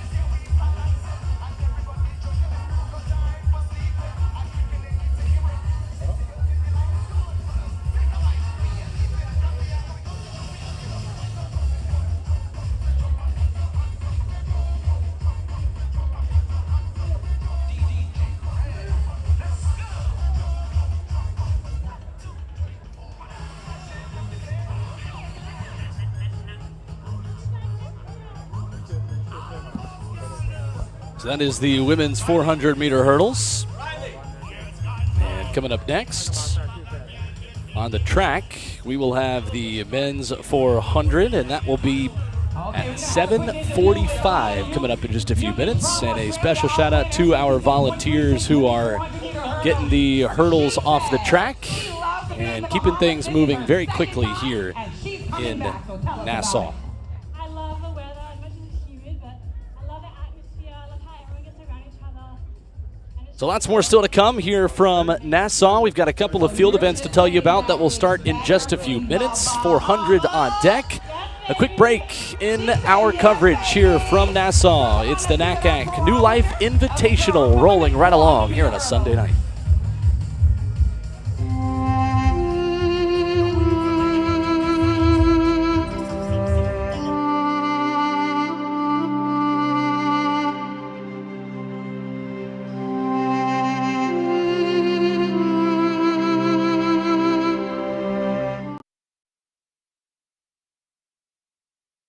Bowling, Paul Doyle, Philippa Arnett Willie is downstairs as we continue here in Nassau at Thomas A. Robinson Stadium. Got a couple of field events that are getting started here in just a moment. The men's high jump has 10 athletes in it, including 2007 world champ Donald Thomas, Luis Joel Castro of Puerto Rico, who is currently in that rankings quota for the Paris Games. Top 32 in the men's high jump between the Olympic standard and the rest of the world rankings up to the 32nd spot, advancing to the Paris Games later this summer. And the women's long jump getting started here in just a moment as well. Well, a couple of good fields in these field events that are going to get going here in just a few. Yeah, absolutely. I'm looking forward to these field events, filling the gaps between these awesome races. The high jumper that you mentioned, Luis Joel Castro from Puerto Rico, that's in the quota. I think he has a future in politics. I've had a lot of interactions now in Puerto Rico, and he is just sort of the ambassador of Puerto Rico in track and field, and everybody loves him. He's kind of like the equivalent of Vernon Norwood in the U.S., right? Yeah. Everyone loves Vernon Norwood. Speaking of that, his event is coming up. But Vernon Norwood and Joel is about the same.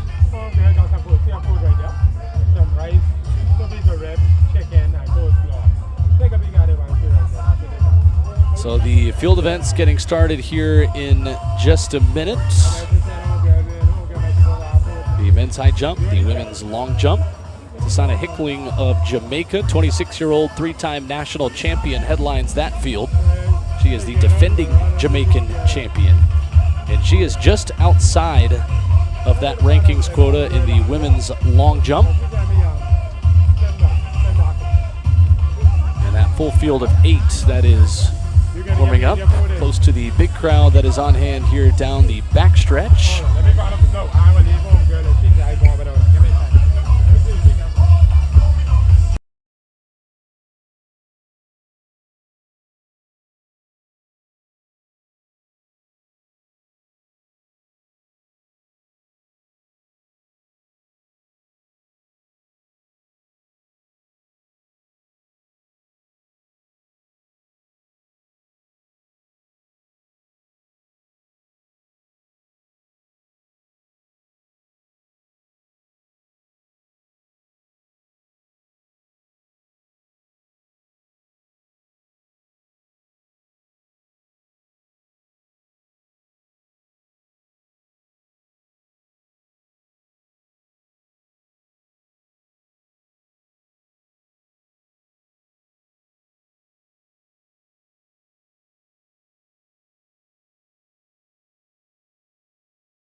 Apologies for the technical difficulties. We are back live here at the NACAC New Life Invitational. Will Bowling, Paul Doyle with you, and our great crew getting us back up and operational once again here, getting ready for the men's 400 meters here. Paul Doyle coming up in just a moment. Yep, performance is so shocking they knocked the power out. We said that a couple of our runners surged down the final stretch. I guess they caused a power surge down the final stretch where we are sitting. Absolutely. Well, luckily we didn't miss any events. We only missed a couple intros. But we are back up and running, starting off with the men's 400 here. And in this men's 400, you've got Evan Mafilis, 25-year-old, ran his personal best last week. On the inside, we'll start on the outside, though. Yuki Joseph Nakajima of Japan, 42nd in the quota rankings. Here in lane number 8, Michael Joseph is in 7.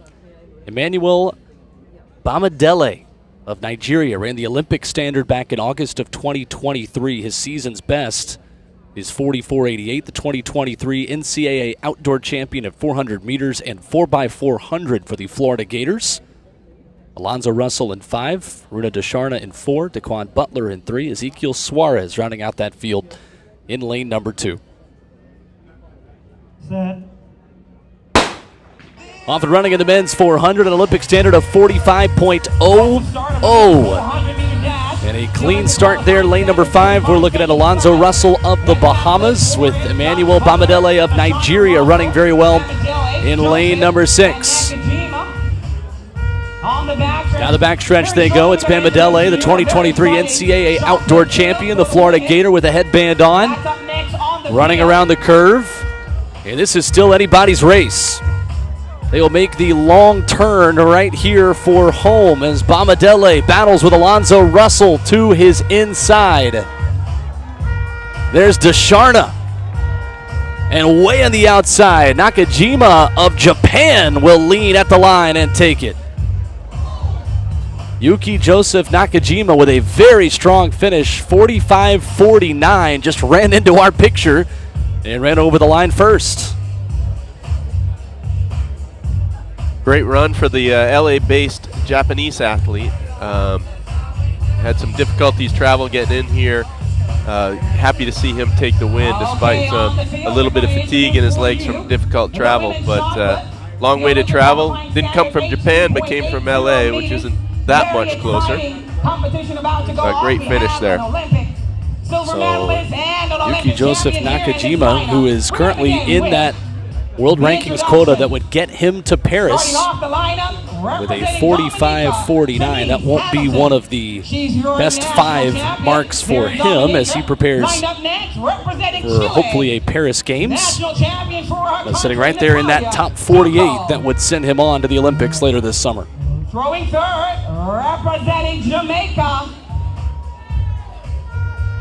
Now, you mentioned which events are the hardest. The 400 is not an easy one either, but at least you didn't have to jump over 10 sticks. But, you know, those hurdles are 36 inches at the start. I swear they're 42 or more when you get to the home straight. But great run there for the Japanese athlete. And that is what the pain of the 400 looks like right there.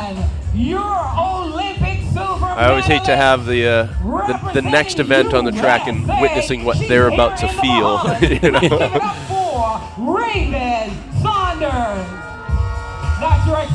So we're getting in the stadium here inside Thomas A. Robinson Stadium. The intros for the women's shot put. Men's high jump, women's long jump getting started as well. And there is the big personality of Raven Saunders. It is always fun getting to watch her compete, and I think she loves playing to the fans and to a stadium like this, doesn't she? Absolutely. Raven is a big personality. I had the honor of getting to do a 12-hour drive with her one time from Fayetteville, Arkansas to Birmingham, Alabama, and it was an eventful drive for sure. and it was a through the night type drive as well. So it was, yeah, it was a great. After a competition in Fayetteville, we hit the road and headed all the way back to Birmingham, and I learned a lot about her. But incredible athlete, incredible person, and just always love to see her back competing. She's making a comeback after having a whereabouts issue that kept her out of the sport for a little while, but excited to see her keep improving and get back to where she was when she won the Olympic silver medal in Tokyo. Yep, Tokyo silver, 5th in Rio, 4th at her last U.S. Championships in 2022. As she continues season's best of 1917 for Raven Saunders, battling with a great field of women's shot putters, including Jessica Ramsey, ranked 15th in the world this year, the 2021 U.S. champ, and Portia Swarren of Trinidad and Tobago, that excellent field. In the women's shot put, they get started in just about 4 minutes at 8 o'clock local time here in Nassau. Next up on the track, though, it is the women's 400 meters. And Bahrain's Salwa Eid Nasser, Paul Doyle, is a world champion in 2019 at 48.14, a 2017 world silver medalist. Her season's best this year is 50.98. Yeah, going to be interesting to see how the Bahamas crowd reacts to her, because in 2019, you may remember, she beat Shawnee Miller-Weibo to the gold medal, which was unexpected in Doha. But she also had a whereabouts issue with her and a ban, and she's coming back from that and doing quite well. She's been a bit all over the place as far as her performances, but she's a girl that likes to get out of the blocks, and she will. I'm almost sure she will be leading at the 200-meter mark, and the other girls trying to claw her back. So Candace McLeod is on the inside in 2. Donna Stavern of Canada. There is Salwa Eid Nasser, the 2019 world champion. Leah Anderson of Jamaica, a 10-time Big East champ at St. John's. The 24-year-old Jamaican will be in lane 5. She ran her personal best on May 11th in her second race of the season in 51.22. Cherokee Young, Paula Moran, and Amanda St. Louis. Our field in the women's 400. Yeah, look to 4, 5, and 6. I think Cherokee Young had a little bit late start to her season, but she's coming back into form. Paula Moran has been knocking off season best one after the other. Clean start of the women's 400. The 2019 world champion sharing the track with an excellent field of long sprinters here in the Bahamas. And Paula Moran, the 10-time national champion, gets off to an excellent start there, running on the outside in lane number 7, side by side with Cherokee Young in the bright orange. And the gold, that is Leah Anderson. Look at the slight edge to Young, side by side with Moran, who are outside. But here comes Salwa Eid Nasser. She was a bit more conservative in the opening 200 meters than we expected, and Eid Nasser will have pole position as they make the big turn for home here in Nassau. Salwa Eid Nasser sprinting very, very strongly, the 2019 world champion. A different strategy for her tonight. And Salwa Eid Nasser will take it a race against the clock, and she'll be close to a new season's best. And it is 50.96 by 0.02 of a second. That is a new season's best for the Bahrain athlete who already has the Olympic standard. A slight improvement for her this season here tonight in the Bahamas. Definite change in strategy from Atlanta 2 weeks ago, where she was out hard and had a really tough last 50 meters. At least Paula Moran actually was in that race in Atlanta and beat her, so there's a little over a second difference between them tonight. So she is definitely on the improvement. So I'd say watch out for her in Paris as she starts to round into form. So Salwa Eid Nasser qualified by entry standard for the Paris Games. We will see her later this summer. And more of those athletes that will continue to put themselves in position. Cherokee Young and Paula Moran currently within that top 48. You need to go to Paris at the moment. As you see how she finished here. On the runway now, getting ready. Yeah, it's interesting. Paula Moran took a different strategy as well. She's usually more conservative at the start, but she took it out. She was out in lane 7, ended up becoming the pacemaker for the field. But she took it out where she's normally relatively conservative and has a lot coming home. Still finished strong coming home, but didn't have as much in the tank as she normally does. One-time national champion. So next on the track will be the men's 100. Jumping third, as more of our field events get started here as well. Your 8 o'clock starts for the women's shot put. And these are our long jumpers. Out of Africa. Great multinational field here in the long jump as well. You know, when we changed the date because of the weather, it deterred a lot of the Americans from coming, unfortunately, because we're now in the men's long jump. There were about 5 Americans that were supposed to be there, but we're only 6 days away from the men's long jump out in Eugene, so they decided to rest and be ready for that. But the same thing happened in the women's, but there's a lot of athletes here that need the points. The 2 Puerto Rican athletes jumped on Friday, flew here Saturday, and ready to go here today. We will take a quick break, get you back for more here inside Thomas A. Robinson Stadium. You are watching the 2024 NACAC New Life Invitational.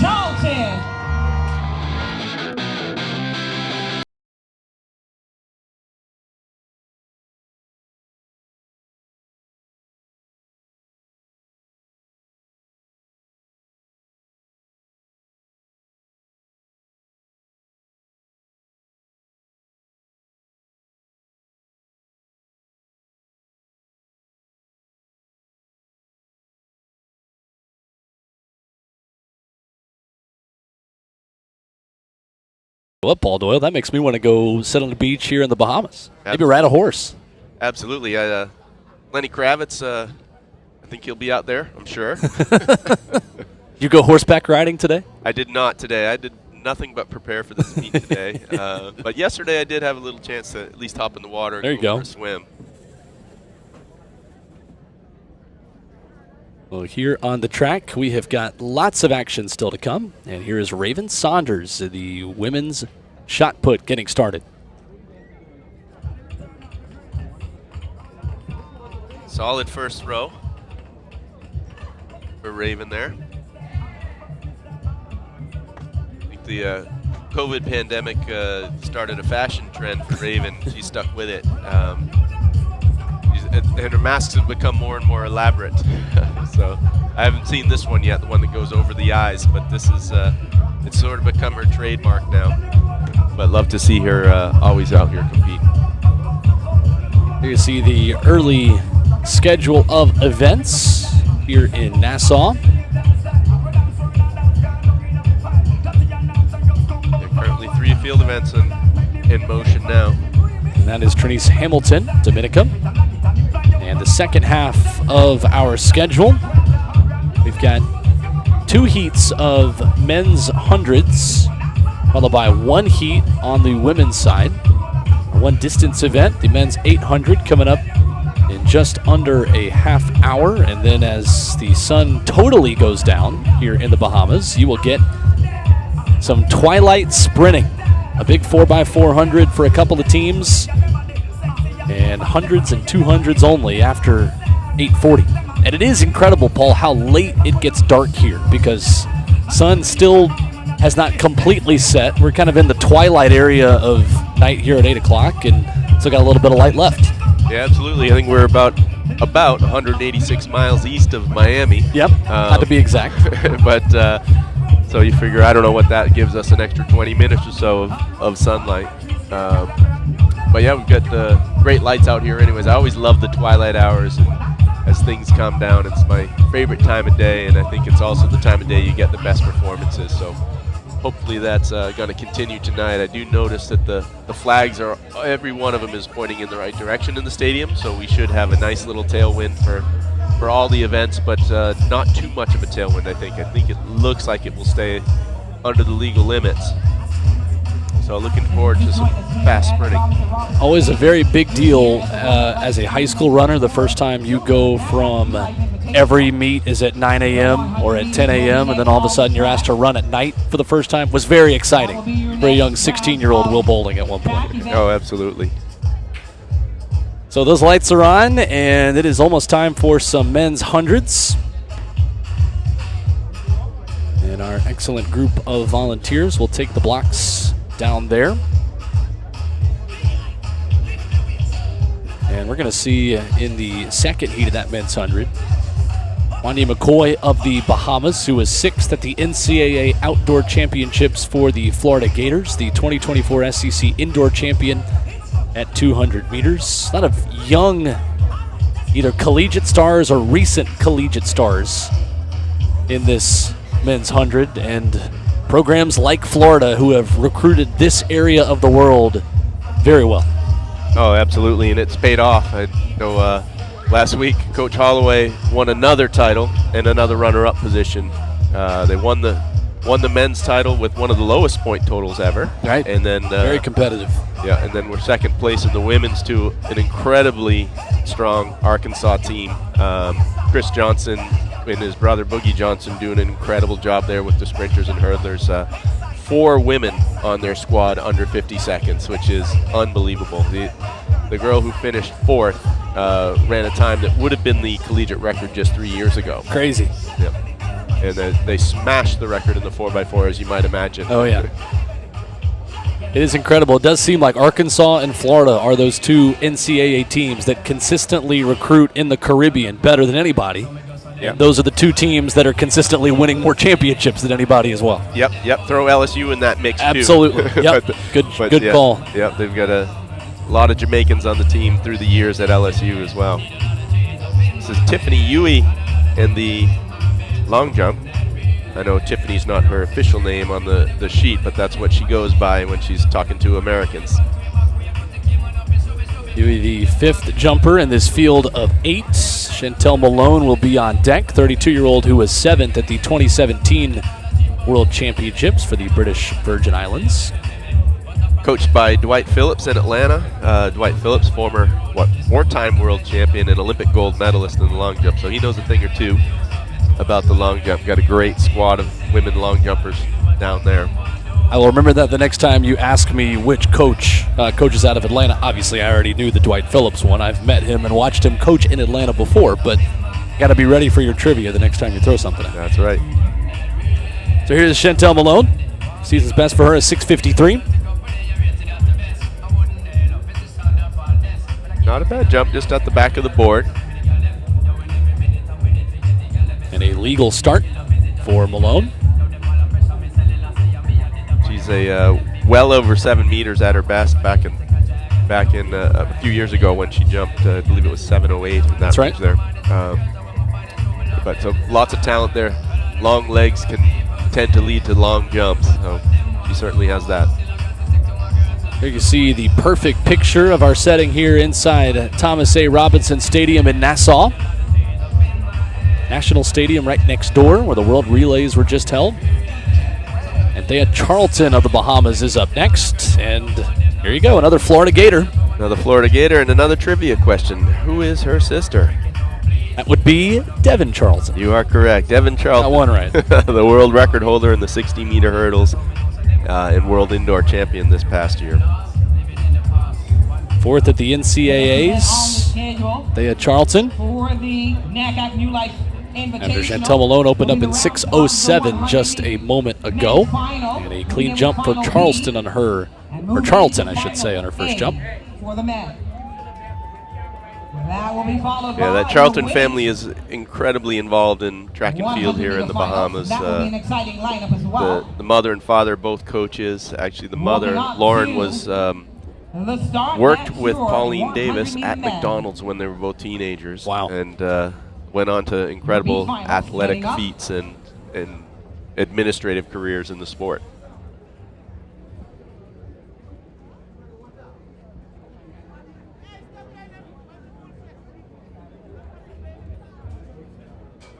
So the men's 100 is making their way down to the start line.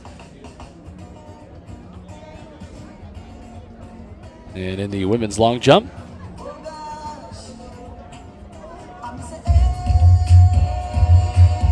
we are still in the early stages.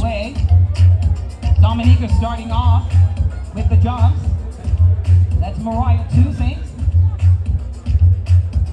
She'll be followed by Puerto Rico, Paola A. Fernandez.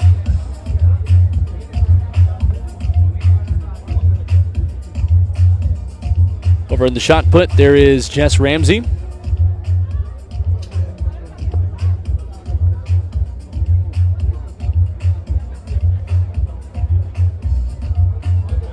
So the first couple of throws in the women's shot put competition. See if we can get a reading on this one. Would be the second throw for Ramsey. Number 15 in the world this year. And that would bring Raven Saunders up next. 18:05 there for Jess Ramsey, who has season's best of 18:83. Best personal best of this field of 20 meters 12. At the men's 100 meters here. And there is Saunders. Second throw. Your competitors running in lane 1, representing Trinidad and Tobago. He's a national champion, Commonwealth Games silver medalist, and a NACAC under 23 champ. And Saunders will just be on the outside. That 18-meter mark took a beating. Yeah, I once was told by Christian Cantwell, one of the great all-time shot putters, that when an athlete actually throws their best, it should be just down that left side of the sector, but not quite that far out. But I know Reese Hoffa, who was one of the best ever, 9 years in a row ranked top 3 in the world, he used to throw out at the University of Georgia, and if you looked at the left side of the sector, there was a massive divot there from all the throws he had put through the years out there. Lane 4, representing the Bahamas. He's a 2-time Bahamian national champion. So we've got 2 sections of the men's 100. Silver medalist. And the faster of the 2 heats will be the second one. Give it up for the Bahamas. Samson Cobra. Lane 5. He's at Texas Tech. Ranked 62, 2021, 3-time national champion, 3-time NCAA indoor champion, Terrence Jones. Lane 5. So we are expected to see here a group of 7. Representing Jamaica, Ashley Smith. Got Keon Benjamin, Isaac Joseph, Samson Colebrook, Terrence Jones, Ashani Smith, Darren McQueen, and Carlos Brown. Lane 7. And Samson Colebrook is the 2021 Bahamas champion. He's run 4 wind-aided races this year, a 10.2 season's best last year in Nassau for the man representing the home country there, Samson Colebrook, in lane 4. Carlos Brown Jr. Those are your B finalists in the men's 100 meters, lined up and ready to go. And Will, the Bahamian people take their track and field serious. I know I was talking to one of the taxi drivers on the way over, and he said it's their #1 sport. And to prove that, I've just been informed that the Prime Minister has arrived at the stadium. Wow. Yep. Outstanding.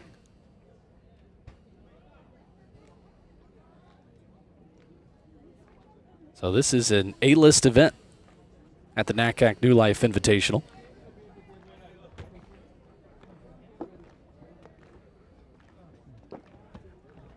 And it looks like we've got maybe a little bit of conversation about who goes in what heat here. And I was curious because a runner in lane 1 that's not on my list, that's Jazeel Murphy. Is it? Oh. Who is here in this field. So Murphy will run in lane 1 in addition to the field of 7, we told you. A full house here in the first section of the men's 100.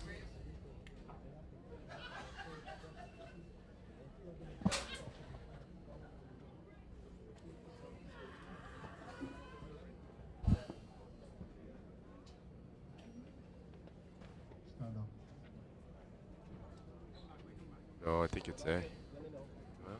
No, it's Colebrook. Yeah. So Benjamin, Joseph, Colebrook, Jones, Smith, McQueen, and Brown. And Jazeel Murphy, the late addition, the Jamaican, running down there in lane 1.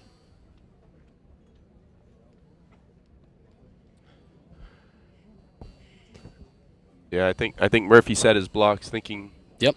that he was supposed to be first, but he's actually in the A section, which comes second. It's counterintuitive. We had it right. A and B. On your mark.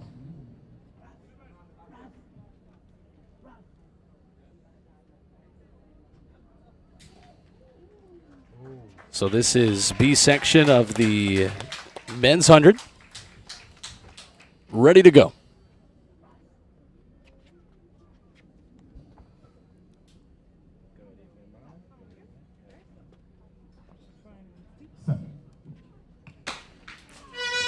And a clean start. You'll hear the horns for Samson Colebrook running there in lane number 4, being pushed by Terrence Jones right to his outside, running in lane 7. Darren McQueen with good speed as well, but it'll be Jones of the Bahamas as well running in lane 5. 10-13 plus 2.0 wind at their backs in our first of 2 sections in the men's 100.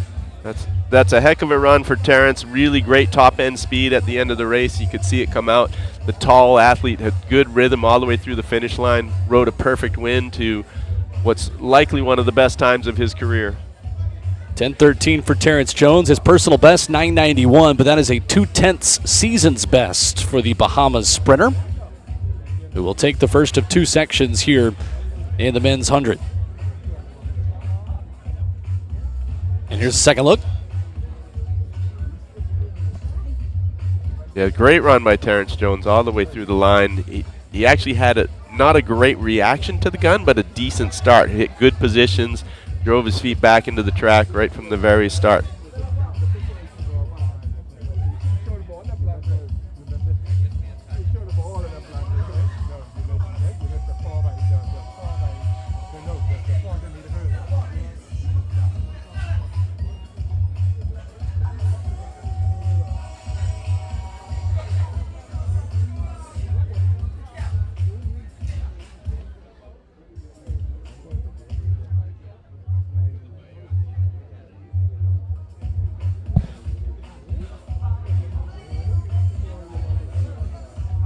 So Terrence Jones is the winner with 1 section down and 1 more to go.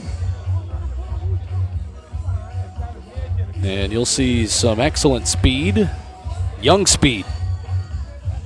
McCoy Brathwaite, Omari Lewis, Swanya McCoy, Devin Augustine, some of the young sprinters on display in the A section of the men's 100.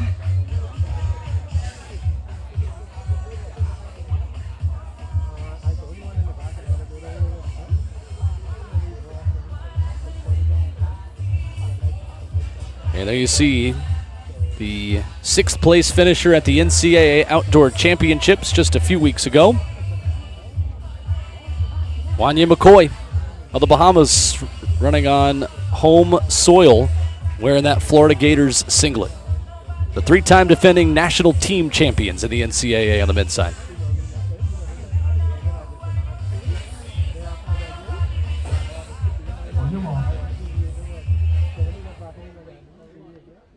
I'm excited to see Wana McCoy here in lane 5, who just ran the excellent leg on the anchor leg of that 4x1 relay.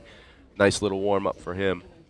But he also had great top-end speed. Let's see if he can match the performance of Terrence Jones here. From just a week ago, feels like 2 weeks. Omari Lewis is on his inside in 4. The Liberty Flames sprinter, and Devin Augustine, the Big Ten champion from Minnesota, is in 6.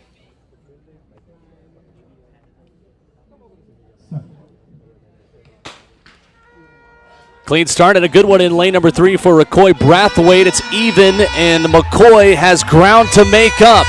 Stepping through the middle phase and right at the line, a blanket finish. McCoy closed very strongly. Yeah, just like his countryman Terrence Jones in the last heat. Great top-end speed for McCoy there, just like he had in the 4x1. Speed kills at the end, the top-end speed. You know, the guys like Noah Lyles, Andre DeGrasse, they all have it. That's what you want. That's what wins the races. Everyone works on the start, but the guys who come through with the top-end speed are the ones that tend to win the races. And look at that. We had another perfect win, 2.0. Still waiting on times.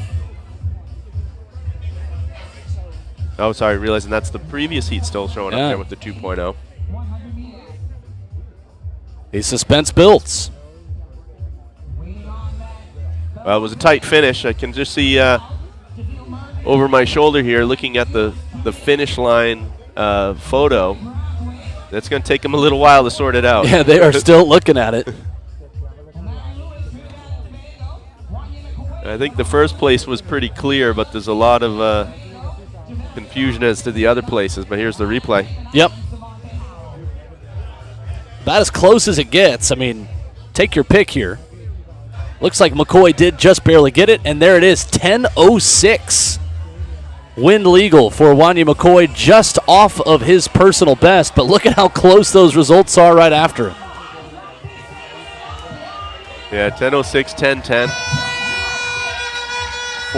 4 thousandths of a second. Now you know what took so long. Yeah. So the Florida Gator on home soil defends his home turf, and he'll take a victory lap.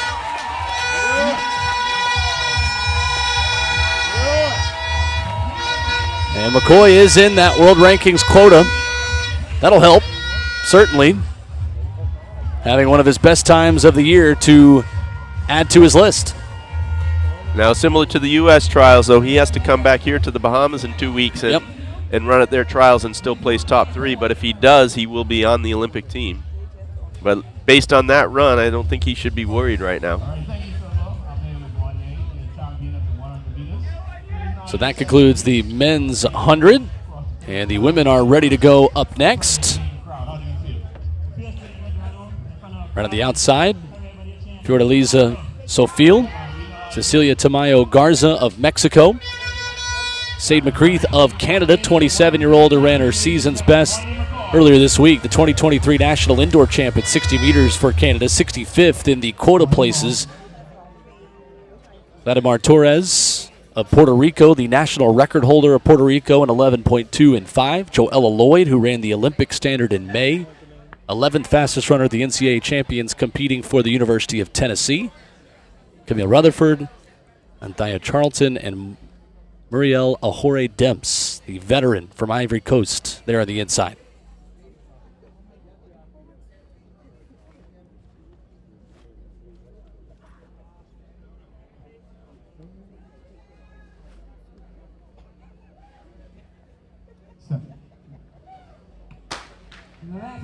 Lead started a quick one for the Puerto Rican running in lane number 5, Vladimir Torres. Here comes Joella Lloyd running in lane 4.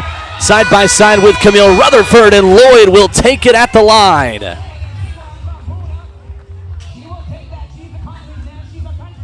A great run for Joella Lloyd, the Tennessee Volunteer who has that Olympic standard, 11:15 wind legal.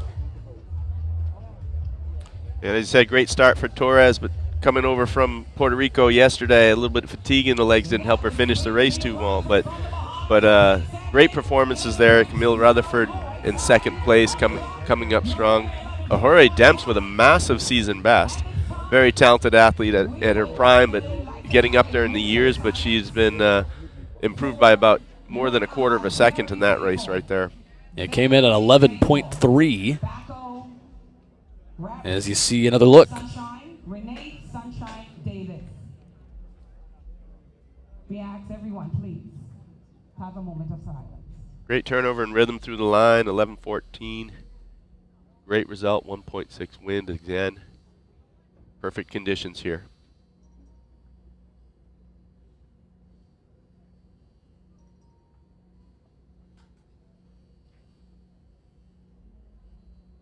May she rest in peace. Renee Sunshine Davis contributed. So after a quick pause here in the Bahamas, All over the Bahamas. we continue in our next event up on the track. So we pray. Scheduled to start any minute. It will be the men's 800 with 8 runners scheduled to compete in that competition. 2 trips around the track here inside Thomas A. Robinson Stadium in Nassau.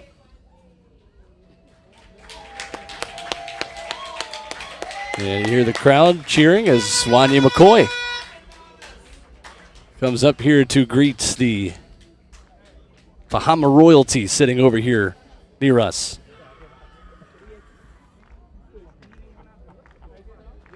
Yeah, it's always great to see the Bahamas crowd out supporting their own. This is a great event to have here. It was a last-minute put-together event because the NACAC championships were canceled this year, And because they were canceled, that gave one less qualifying opportunity for the athletes of the region. So we felt obligated to put this on for the athletes. It literally could affect whether they make the Olympics or not, and it was very necessary. So the Bahamas government supported us. Department of Sports and Culture came on board and supported this event to make a great event and an opportunity for these athletes to get to Paris. Mentioned Prime Minister Philip Davis, all of the folks with the Bahamas, Bahama Tourism being great partners for this event, the NACAC New Life Invitational, allowing these athletes to, kind of like we said, for a lot of this part of the world, have a semi-Olympic trials here in front of us tonight with an hour left in our competition and lots more running and jumping still to come. Yep, absolutely. And it's a great opportunity for athletes in this part of the world, but also open the doors to the rest of the globe, with Australia and Hong Kong and Japan making their way out here. Getting ready on the track here on the stage. So up next on the track, it'll be the men's 800. And again, you've got a bunch of quick collegiate runners who are beginning now post-collegiate work and continuing to aim for the Paris Games. From Dominica, you have Denick Luke, 23-year-old who is making his season debut in the 800. He ran 147.62 last year.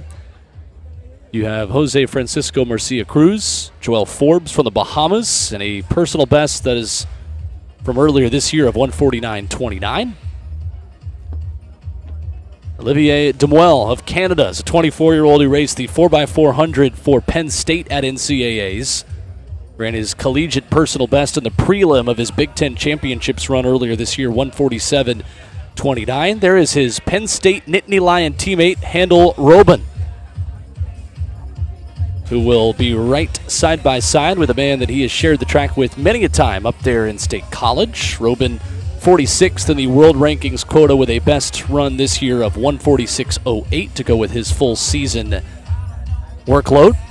And Luis Peralta right there will be in 5, just finished his sophomore year at Oregon in the prelim round of the NCAAs. Ran his personal best in the Pac-12 prelims in 2021 of 146.13. And right there to his inside, see Joel Forbes. You see our entire field in the men's 800. And a good group.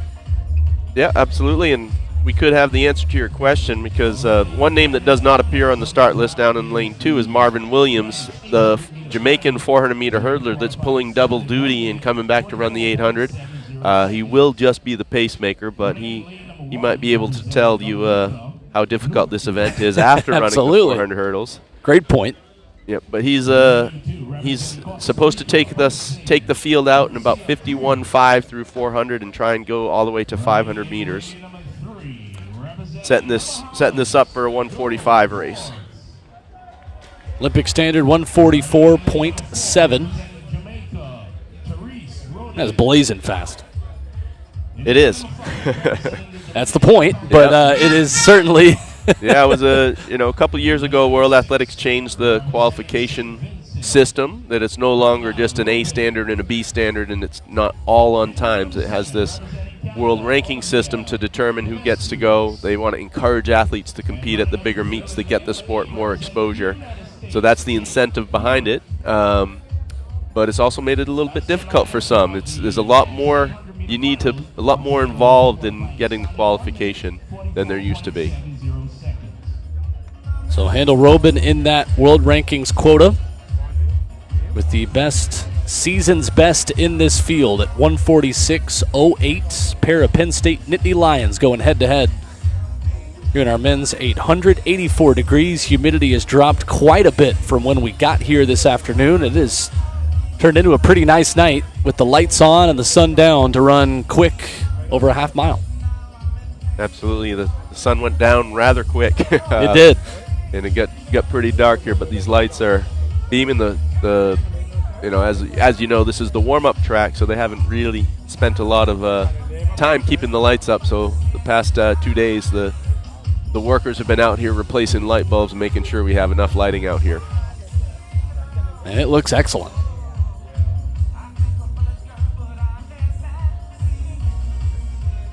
So we are ready to go in our men's 800.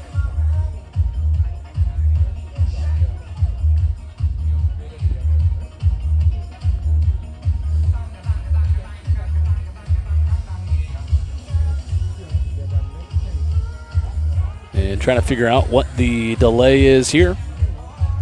We are just like you.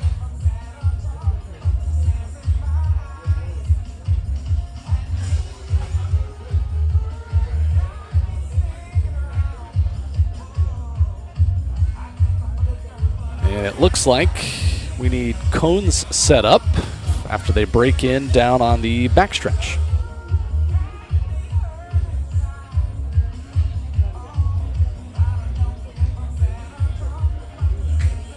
As men's high jump continues over there on the first curve as well.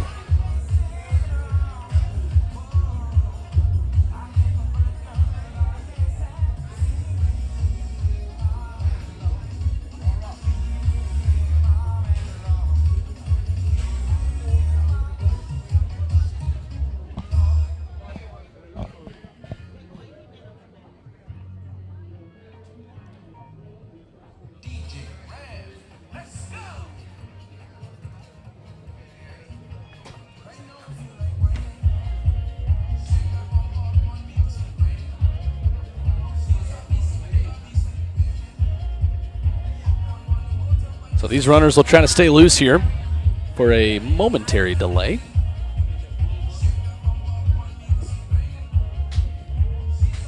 A delay that will be over here in seconds as they'll run the cones over there. Volunteers continuing to work hard in the heat and humidity themselves. Well, now that we have a minute here and we've got this logo in the upper right corner of the screen here, the Caribbean Track League, it's not officially a Caribbean Track League meet, but what we are launching next year will be a Caribbean Track League. And this is just sort of bring awareness to it.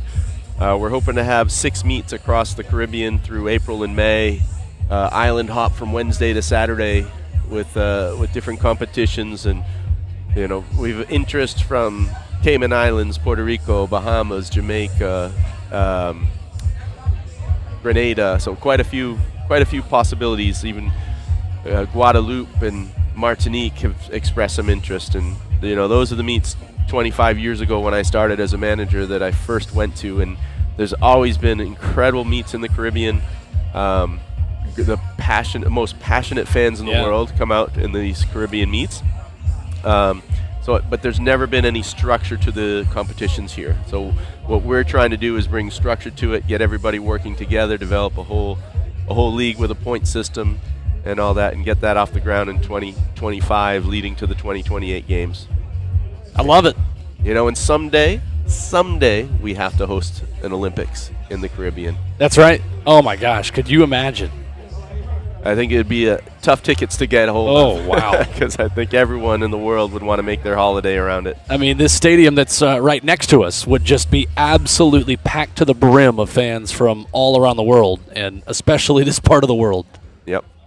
They'd have to add about 100,000 temporary seats if they could. Right. This is, for this part of the world, what the NFL is in the United States. Absolutely. Absolutely. It is the dominant sport, and it is so fun to watch these fans just get so into it. One of my favorite track meets I've ever been to is the Boys and Girls Champs in Jamaica. And it is like the Super Bowl there. But here we go. All right, men's 800. Couple of Penn State Nittany Lions going to go head-to-head. Handel Robin and Olivier Demuel wearing hips 6 and 7 here in this men's 800. The Olympic standard is 144.7. Handel Robin finds himself 46th in that world rankings quota. And he'll go right behind Luis Peralta and our pace setter there up front. And Peralta right there on the inside of that rail in lane number 1 with Robin on his outside, Demuel right behind him. Marvin Williams doing a great job pacing, his first ever pacemaking job, and he's done exactly what we've told him so far, is trying to hit 51.5 here at the 400. Pulled the guys through at about 52 flat, and he looks like he's on pace to do that. Pace is hot. Handel Robin is leading proceedings halfway through, and the pace was perfect for Mr. Williams. Yeah, 51.6, pretty much exactly what we asked for. He'll get some more jobs. So Handel Robin, a season's best of 146.08. He is on pace for something very quick here and looks strong as he continues to set the pace. You get the look down the backstretch there. Demuel, his teammate at Penn State, is right behind him with Luis Peralta in there too. You've got Denick Luke making his season debut, the 23-year-old here in the 800. But this is Robin still running smoothly out in front. And Robin, eyes on the prize, his head up as he looks up at that big board, trying to hold on to this lead. Now here comes Denick Luke running around the outside. Luke stride for stride as Robin recognizes there's trouble coming behind him. This was a close finish, and Robin will narrowly take it. Pace was very quick through 400. They come through around 147.6, the initial reading.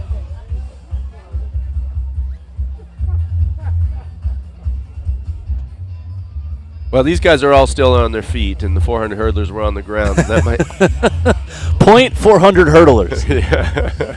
147.53, the winning time for Handel Robin. Denick Luke, 147.64. I had the privilege a couple weeks ago after the Edwin Moses meet. Anna Hall was didn't get enough out of just doing the high jump and the 100 hurdles the night before, so she decided she wanted to do a 600-meter time trial the next morning after the event. And Addie Wiley, one of the top American mid-distance runners, decided to hop in with her and a few of the girls from the Atlanta Track Club, including Olivia Baker and them. And we watched all of them do this 600-meter time trial together. And the thing that stood out the most was how different their warm-ups were and how different their cool-downs were. Absolutely. Anna Hall's cool-down was lay on the track for 20 minutes, and the other runners were up and doing strides before she even stood up. So. Wow. Let's go downstairs where Philippa is with our winner.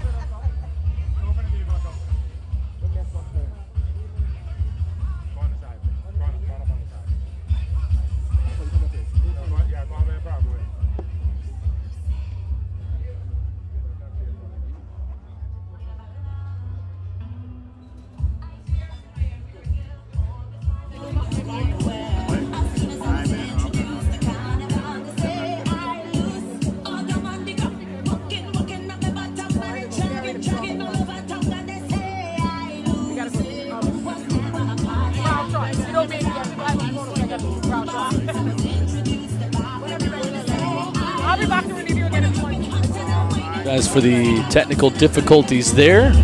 Let's see if we can back to Philippa in just a few minutes. After our men's 800, and Handel Robin with a great run there to take it. The women's 100-meter hurdles is on deck. And right in the middle of the track here, Paul, will have a great battle. Charisma Taylor is the hometown hero, got the Olympic standard in mid-April. Another Tennessee lady volunteer who was 6th at the World Indoor Championships in the 60-meter hurdles. Yeah, I love the 100-meter hurdles, one of my favorite events. You know, Karen Nugent, who's competed rather sparingly this year, is one of the best ever to do it in NCAA's PB, I think, 12:36. Winner of the NCAA championships against Masai Russell, some of the best ever. Yeah. And then Paula Vasquez, the one I mentioned earlier in the program, huge Olympic qualification implications here. She ran at her national championships 2 days ago in a downpour and unfortunately didn't get to help her score. But she has a huge opportunity here to improve her score or even hit the qualification time. She has a 12:91 PB from this season, and she needs to hit 12:77 or get in the rankings quota. So, yeah, really exciting race here. Kayla Robinson, also a perennial sub-13 girl. Looking forward to some great performances tonight. The NACAC New Life Invitational continues. There have been a lot of excellent athletes to compete at the NACAC level. Take a look at this as we get you ready for the hurdles.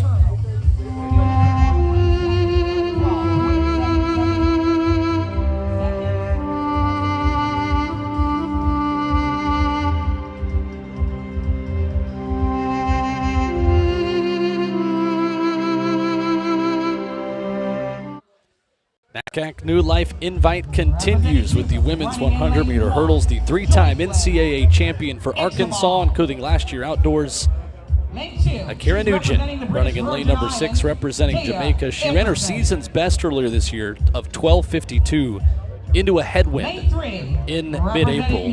Was second at last year's Jamaican Championships. 12:43 is her personal best. She could run something very quick right here. Oh, the conditions are set up in prime for a fast time tonight in the women's 100 hurdles. I think the wind has calmed down just a bit. We're seeing over the women's long jump, winds about 0.8 plus 0.7. That's perfect. The women don't necessarily want to have really big tailwinds behind them because it pushes them up on the hurdles. But I think we've got prime perfect conditions here, so let's see what these girls can do tonight. There is the full field. A full house in the women's 100 hurdles, and a loud roar for the hometown hero Charisma Taylor we heard just a moment ago. But Akira Nugent, the headliner in this group, running in lane number 6.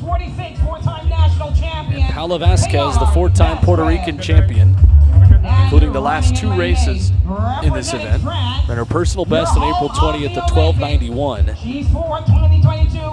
She is 48th in the rankings quota places. She is 11 points out of 40. That would put her, based off of her world ranking, into a qualifying position for the Paris Games.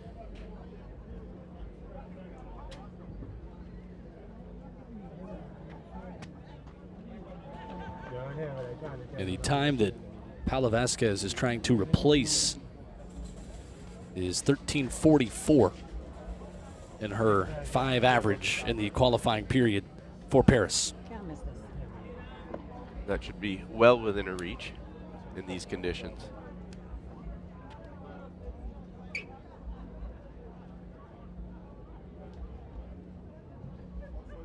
On your marks.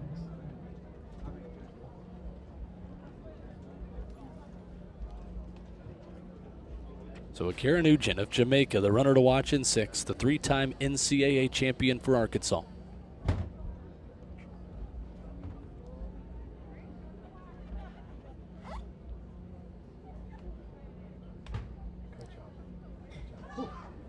Yes, sir.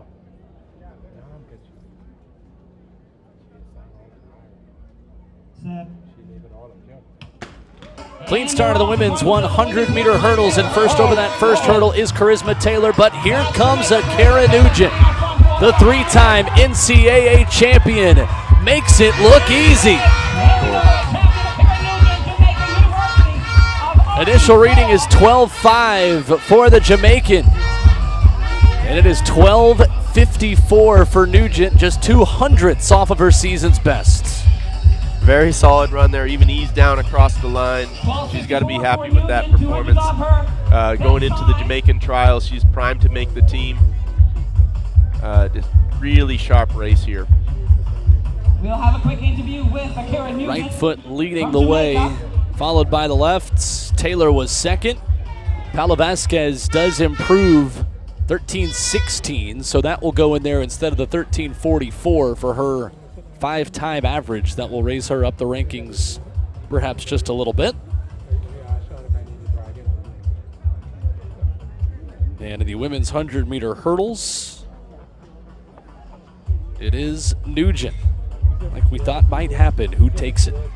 Yeah, great run. And for Paula Vasquez, that 13:16 not only replaces the 13:44, but she, at 4th place, she also gets 60 placing points, which is gonna bump that time. Essentially what it does is it makes a 13:16 act like it's a 12:7 in the rankings. That if you figure it that way, these bonus points improve the time, and you look at what the average time will be. So yeah, I think that is going to be enough probably to push her into the top 40. We have to see how she does over the next 2 weeks, because the close is June 30th. That's when they make the cutoff and make the decision on who has qualified. So a lot can happen in these final couple weeks here. A lot of national championships will happen. A lot of other races in Europe are starting to take place as well. So it's all speculation at the moment, but it can happen. And let's go downstairs to Philippos with our winner.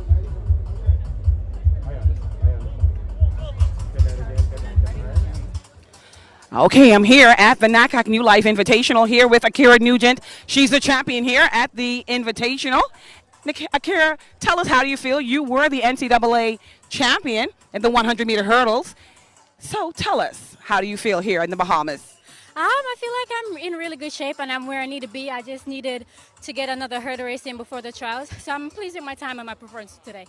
That's awesome. The Jamaica's trial is in 2 weeks. So tell us what you're hoping. You're hoping to be on that road to Paris, on that Jamaica extravagant team. Well, yeah, I'm hoping to be on the team. You know, Jamaica is known to have some of the best hurdlers there is, but I have to focus on me going into this national trials and just be patient and confident in who I am. Well, we're very happy for you. You're the champion here at this NACAC New Life Invitational, and we wish you all the best at your Jamaica Invitationals and championships. We know you'll do well. Back to you. All right, thank you so much, Philippa. Akira Nugent. I tell you what, those Jamaican athletes especially, the margin for error is just so tiny, especially in the hurdles. And I don't want to manifest anything or put anything into the universe, but you hear it right there just saying there's still a lot of work to be done. Oh, no, it's unbelievably, what do you call it, razor sharp, the differences it can make. The biggest example I can bring up is Danielle Williams, last year's world champion. She's a 2-time world champion, won Worlds in 2015, and then she won again in 2023. She's never made the Olympic team for Jamaica. It's crazy. Yep. One of the best hurdlers of all time, yet she's never been able to get on that team for Jamaica. So our hurdle crew will move those hurdles up as you take a look at what is left here tonight at the NACAC New Life Invitational inside Thomas A. Robinson Stadium. Bill Bowling, Paul Doyle with you. Philippa Arnett Willie is downstairs. And I'll tell you what, Paul, you are a natural at this. First time into the broadcast booth. Well, I don't know if I'm exactly a natural. Like I said, I have a lot, you gotta give I have a yourself lot in some my credit. head. It's not easy to get it out. But, no, I'm enjoying it. And, I love to add the spice that people don't know about and those sorts of things. So. Absolutely. So in the field, the men's high jump rolls on. The long jump as well. Down the home stretch. And the men's 110 hurdles is getting started. This is another event where we will have 2 sections. That will be the case as well for the 200s. We will start with B, followed by A in each of these events. I do think there's a lot to like talking about that rankings process and rewarding competitiveness, rewarding winning a race, because I think at the essence of track and field, in a lot of ways, it's the original sport, and it started as I'll race you for an undisclosed distance, and if I win, I win. If you lose, you lose, and that's it. Just 1v1, right? Yeah, I mean, it's great. It does encourage competition. It does elevate the meets that have status so that the better athletes do compete at those events. So there's a lot of positives to it, but there has been a lot of not so positive return on these things too, sure. Where a lot of the smaller countries feel like it's tough to get athletes into the competitions where they can get those points because the top athletes sort of hoard those competitions, and there's only so many lanes on the track, and it's making it difficult for athletes to break onto the scene. So, I think there needs to be a little bit of looking into it, and these placing scores that are given to the athletes, in my opinion, are too big. They need to be cut in half so that time actually does factor more into it, because if you look at it right now, you can have an athlete that you look at their 5 times and say the women's 400 hurdles, and they're all 57 seconds, but they're qualified. Yet you have somebody who's run all 56 seconds or 55 seconds, and they're ranked below them, which doesn't make sense, right? The faster athletes should be ranked higher.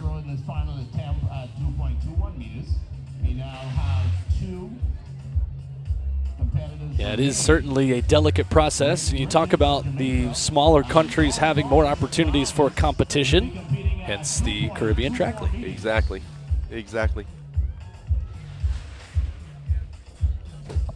So we have 2 sections of the men's 110 hurdles that are waiting in the wings. Over in the men's high jump, competition is late with Luis Joel Castro of Puerto Rico missing there just a second ago.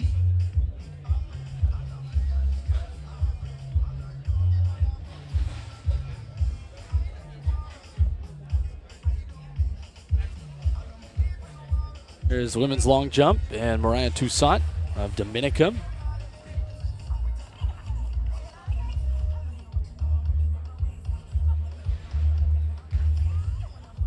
And hello from the broadcast booth. Here we are. The face, pay no attention to the face behind the microphone. No, great to have you with us from up here in the broadcast booth. Will Bowling here with Paul Doyle to my right as we continue to broadcast here out amongst the people here in the VIP area here in the Bahamas. There is the face of track and field in the American Track League and the Caribbean Track League in Paul Doyle. I love it.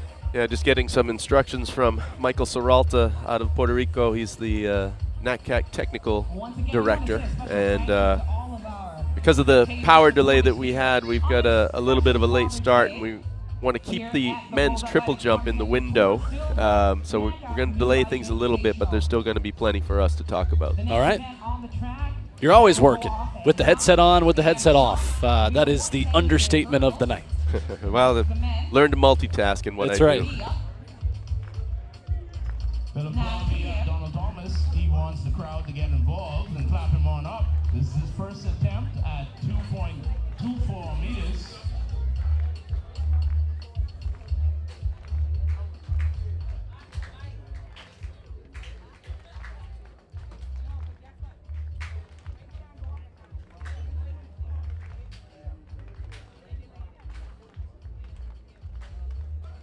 There you're looking at Charlton again on the runway. You know, 4x1, 100 meters, long jump. She does it all. She's again from that Charlton family.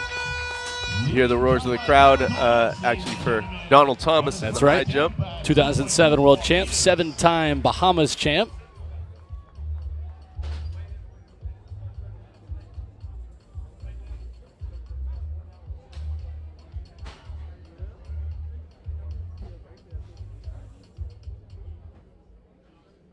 And we are ready for the first section in the men's 110-meter hurdles.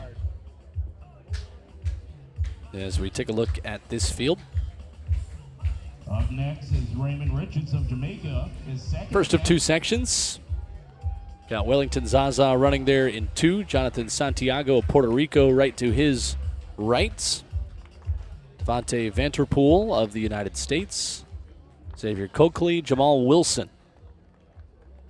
Yeah, I'm a big fan of Zaza Wellington Zaza. He's actually has 3 citizenships. Wow. Yeah, he's got Liberia, United States, and Switzerland. But he's opted to run for Liberia, which makes me a happy guy because I will be with Team Liberia in Paris. So get to spend a lot of time with Wellington in Paris. Runners in 2, 3, 5, and 7. Zaza, Santiago, Vanderpool, and Wilson.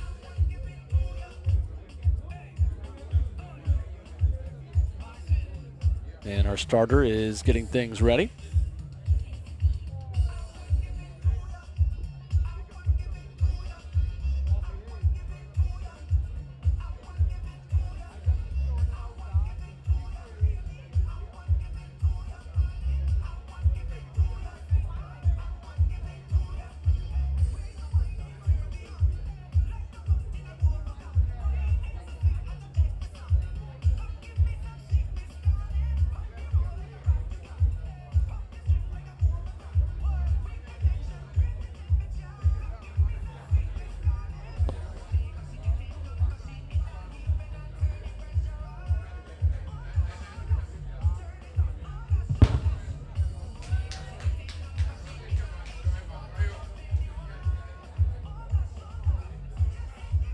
So again, 2 sections. Men's 110 hurdles. We'll have 2 sections of men's 200 after this, followed by the women's 200 and a men's 4x4. That will wrap up competition here on the track at the NACAC New Life Invitational.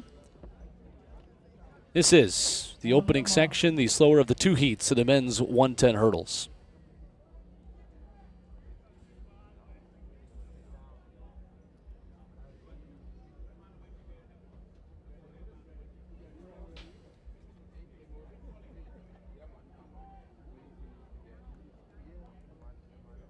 Final attempt for Richards from Jamaica.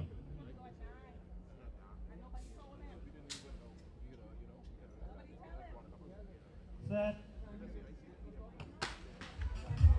A quartet in the opening section of the men's 110 hurdles. Jonathan Santiago of Puerto Rico with a good start. Good middle of the race for Wellington Zaza of Liberia running there on the inside. Here comes Devontae Vanderpool late, but it will be Zaza side by side with Santiago. That one's too close to call. And Zaza gets it 13:79, just barely wind legal. And that is a big season's best for the Liberian hurdler. Yeah, he's coming back into form. He's got a personal best right around that 13:30 mark, and was out for a little bit with some injuries, and he's starting to get healthy again and come back, and hopefully he's going to be able to make it into that quota with enough races to get to Paris for Liberia. So Wellington Zaza, 13:79. Jonathan Santiago of Puerto Rico in 13:81. That is a personal best for him, taking 800ths off of his best time that he ran earlier this year. And a season's best for Devontae Vanderpool as well in 13:98. So 3 seasons bests for our first 3 there in the opening section.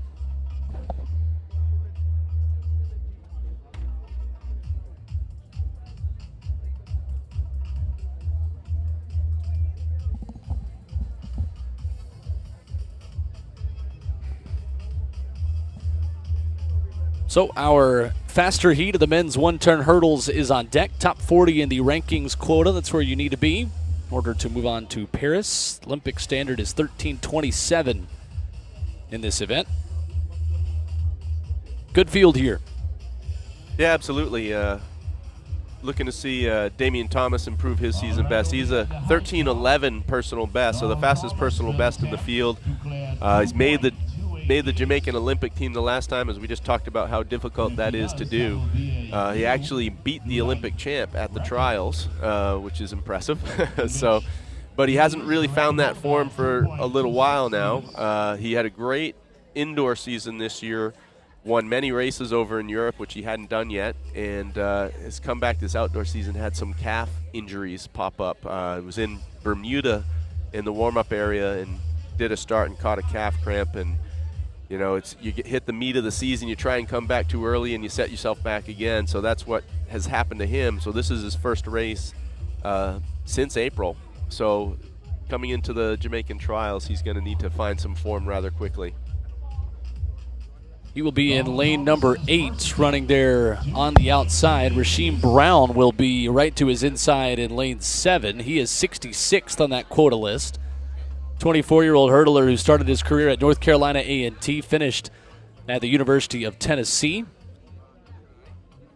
There is Antoine Andrews of the Bahamas, 21-year-old who was the World Under-20 champ in 2022, a Texas Tech Red Raider who ran the 4x100 at NCAAs with Texas Tech. As you see this field getting ready, and Ken Mullings back once again. He's been a busy man today. Yeah, 6 long jumps, twice as many as he's used to taking, and now coming over here to the hurdles.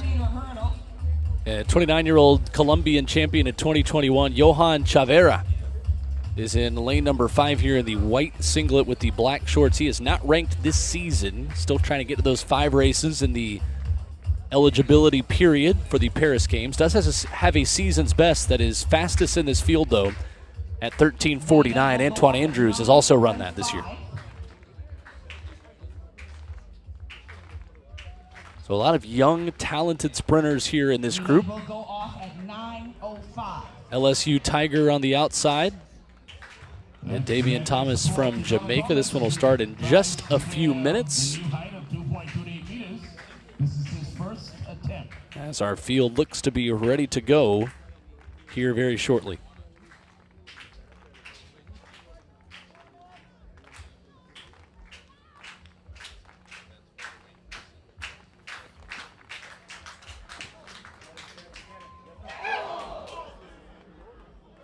And the crowd certainly continuing to watch closely at the men's high jump that is in the late stages. Everyone was surprised because he never wore high jump shoes. He always wore sprint spikes, and I couldn't imagine jumping in without heel spikes. And that's the thing. He had a very atypical style in the high jump. And I remember when he won the world title, he beat Stefan Holm, who was one of the most unbelievable technicians in the high jump. He was the guy who holds the world record for jumping the highest over his own height. He was relatively short for a high jumper, under 6 feet, and still high jumped over 240. But it was amazing. The two of them battled for the title, and one was the most beautiful technician you'll ever see, and the other one was the most off-the-wall technique you would see. So I can't imagine the calf strength it would take to do that. Oh, I know. Because the high jumpers use that centripetal force of running a turn to apply that into vertical force, and you can't do that if you're not planting your heel with heel spikes, right? So Donald would just somehow come in and almost stutter step his way in and just power off the ground through his 4 foot only. It was impressive. Incredible. Men's 110 hurdles appear to be ready from inside out. Ulrich Portier, Ken Mullings, Antoine Andrews, Johan Chavera, Rasheem Brown, and Damian Thomas. And the Bahamas fans will be rooting for a couple of their countrymen, Mullings in 3, and Antoine Andrews, the 21-year-old World U20 champion in 2022, running in lane 4. It's going to be an interesting race between 4 and 5, but watch out for lane 8. Because of his season best, he only has a 12.85 windy. His legal time was even slower. He's got put out in lane 8. But he's definitely going to be a factor. 13:11 PB, by far the fastest one in the field. Let's see what his fitness is after that calf strain.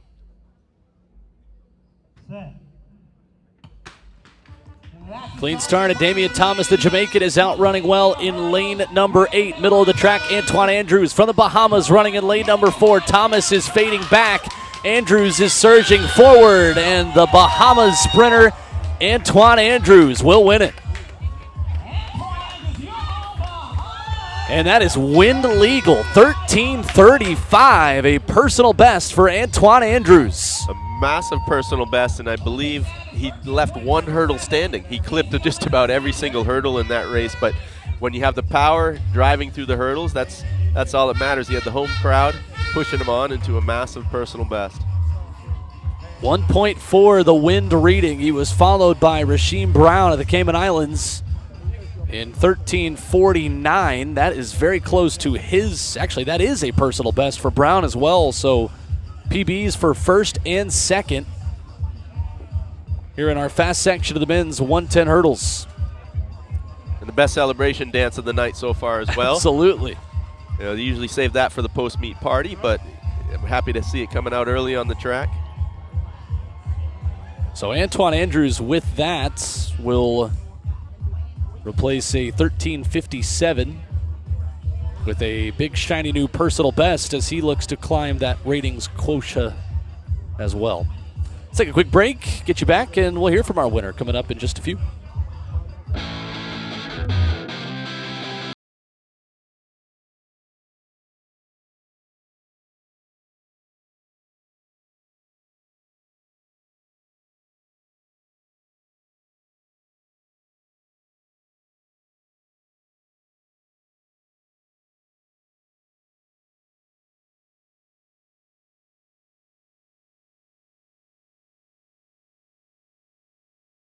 Fly away.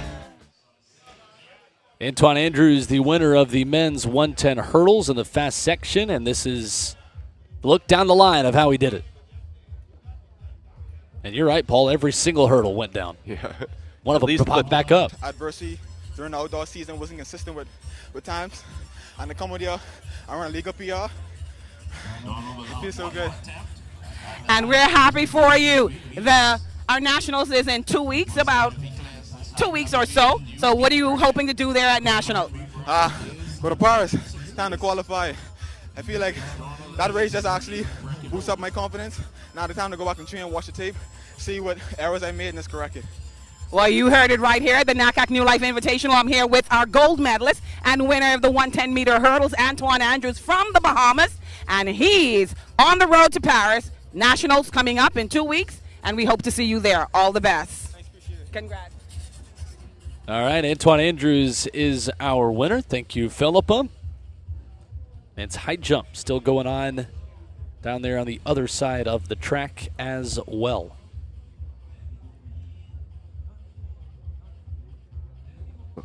Well, we don't have the results over here of the high jump, but based on the time between jumps, I'd say Donald Thomas is the last jumper. We're going to try and get word from down there about what the height is that he's jumping at. But a very accomplished jumper in his day, still very talented. I remember last year at the New York Diamond League, he's 39 years old now. So last year at age 38, he snuck the win at the New York Diamond League. Incredibly impressive.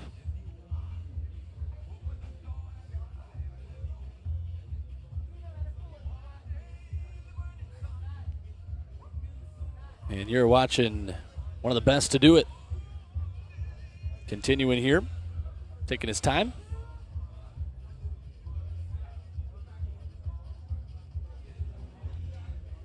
I can't tell from here if those are high jump shoes or not. Right. I was just looking at the exact same thing. Yeah, let's go back downstairs to Philippa.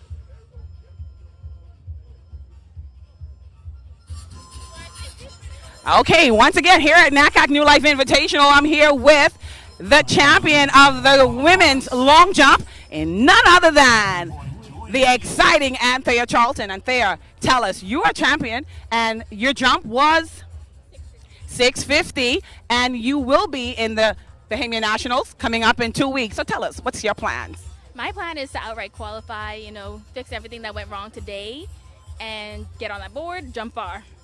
Well, hey, nothing else we want but the road to Paris, having another jumper right back in here for the Bahamas. You've had a wonderful, wonderful season here at University of Florida with the Gators. So tell us, how was that, your first season back with the Gators? It was amazing. Indoors was not the best, but it was just that adjustment period time. That's what I'm calling it. Then outdoor I came, and I was the same Anthea from last year, which is great. And this was arguably the best nationals I've had. It was my first time scoring individually, got me an individual trophy, so it was a great season.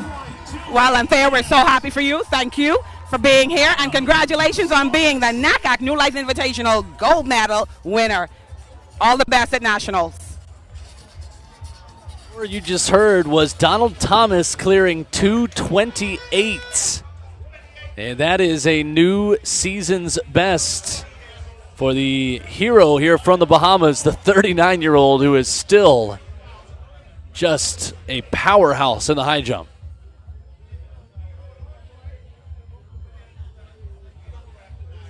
So a season's best for Donald Thomas over at 2:28. This place exploded. Yeah, great jump for the old man. It's coming up on 40 years old and still jumping that high. That's incredible. Like, of all the events in track and field, as you age, other than the triple jump, I think high jump might be the hardest one to keep going at. So it's even more impressive that he's able to do that at this age. Should give inspiration to Lolo Jones, right? Yeah, absolutely. Yeah. So Donald Thomas will continue to take all the time he needs, and I love the conversation here between competitors. Like I said, there's Luis Joel on the phone, probably talking to his coach or something, but he's the guy I told should be the mayor of Puerto Rico or governor of Puerto Rico. He's loved by everyone and supports everyone. One of the coaches was talking to me about him earlier this week and saying, Joel is out there always coaching his competitors, trying to help his competitors. He sort of has a decathlete mentality. These decathletes are talking to each other throughout the day, 13 hours a day out at the track. They become really good friends and really close, and they genuinely support each other. And Joel sort of takes that mentality into the high jump, which isn't common. No, it certainly isn't. And you see Donald Thomas taking a look at the video right there, and obviously that has become the norm at the college level, at the high school level, at the pro level, of the immediate feedback of what was good, what was not, and I think he's going to see a lot that he likes there at 228, the way he was able to get over that and get close to his, or really just demolish his season's best. It was 221 coming into this competition from this year. Yeah, impressive improvement. You know, he always lifts his game for the home crowd. So Thomas 14th in that rankings quota for the Paris Games. And there's Louis Joe coaching him, as always. I love it. Yep.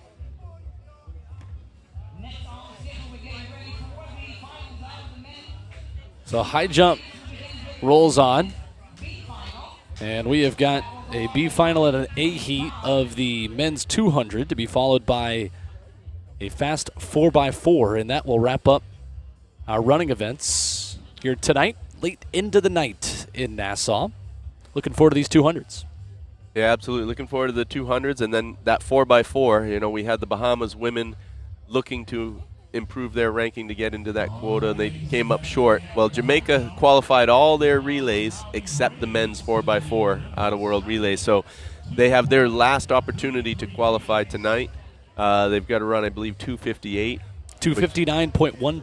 259.12. Okay, yeah. So they've got to improve on that and hope that nobody eclipses them at the African Championship. So, you know, that's some good running right there. You know, it is. 45 flat times 4 is 3 minutes flat. They got to be 2 seconds better than that. So you're looking at a 44.5 average, which is no joke for any nation.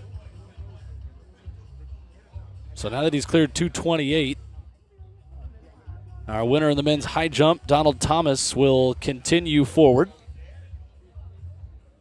Again, you've seen him take his time to review the video, see what he likes.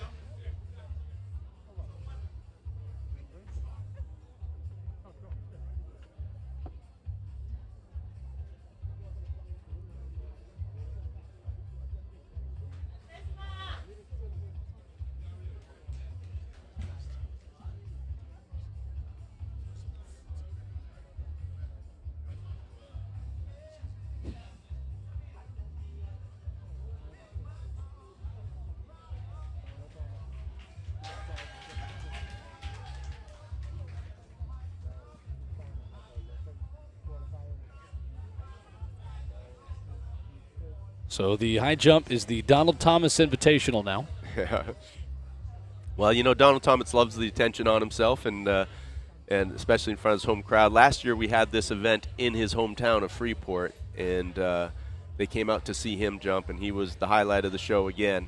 I believe he jumped a season best there last year as well. So, you know, he's a guy that likes the limelight. He's had it for many, many years for the Bahamas.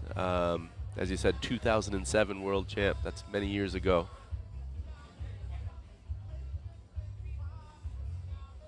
It is difficult to compete in this event specifically at such a high level for so long. There's no doubt. 39 years young, that man right there. Yep. I would have to think if he decides to jump next year at the age of 40, he will destroy whatever the Masters world record Absolutely. is. Yeah. They'll be calling Lolo Jones about what that's like. Yep. Yep. You know, there's been quite a few athletes, even Caribbean athlete. Chandra Stirrup ran into her 40s as well, one of the best sprinters in Bahama history, one of the Golden Girls, or Golden Goddesses, the 4x1 champions. I remember back in the Sydney Olympics, Pauline Davis was 34 years old and the oldest on the team, and Chandra Stirrup was making fun of her, calling her grandma. Yet she ran to age 41, wow. 7 years beyond what Pauline did. Goodness. So.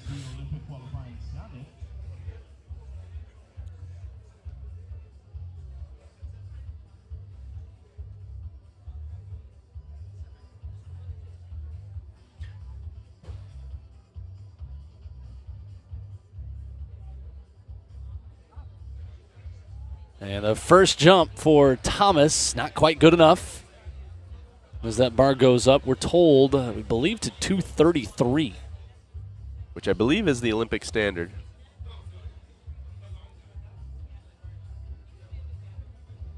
Which very few people in the world have hit that 2:33. But like I said, they encourage athletes to qualify by the rankings, so they have made, in particular, the field events, the qualifying marks are extremely high. Yep, 2:33. You are right. That is a logical next step for the former world champ. Yep, with the victory locked up, why not? Go for it. And already well in that rankings quota as well, 14th in it at the moment. So he's in good position in that regard. Of course, Bahama Games in a couple weeks. As we see some of the 200-meter runners walking over to the start line.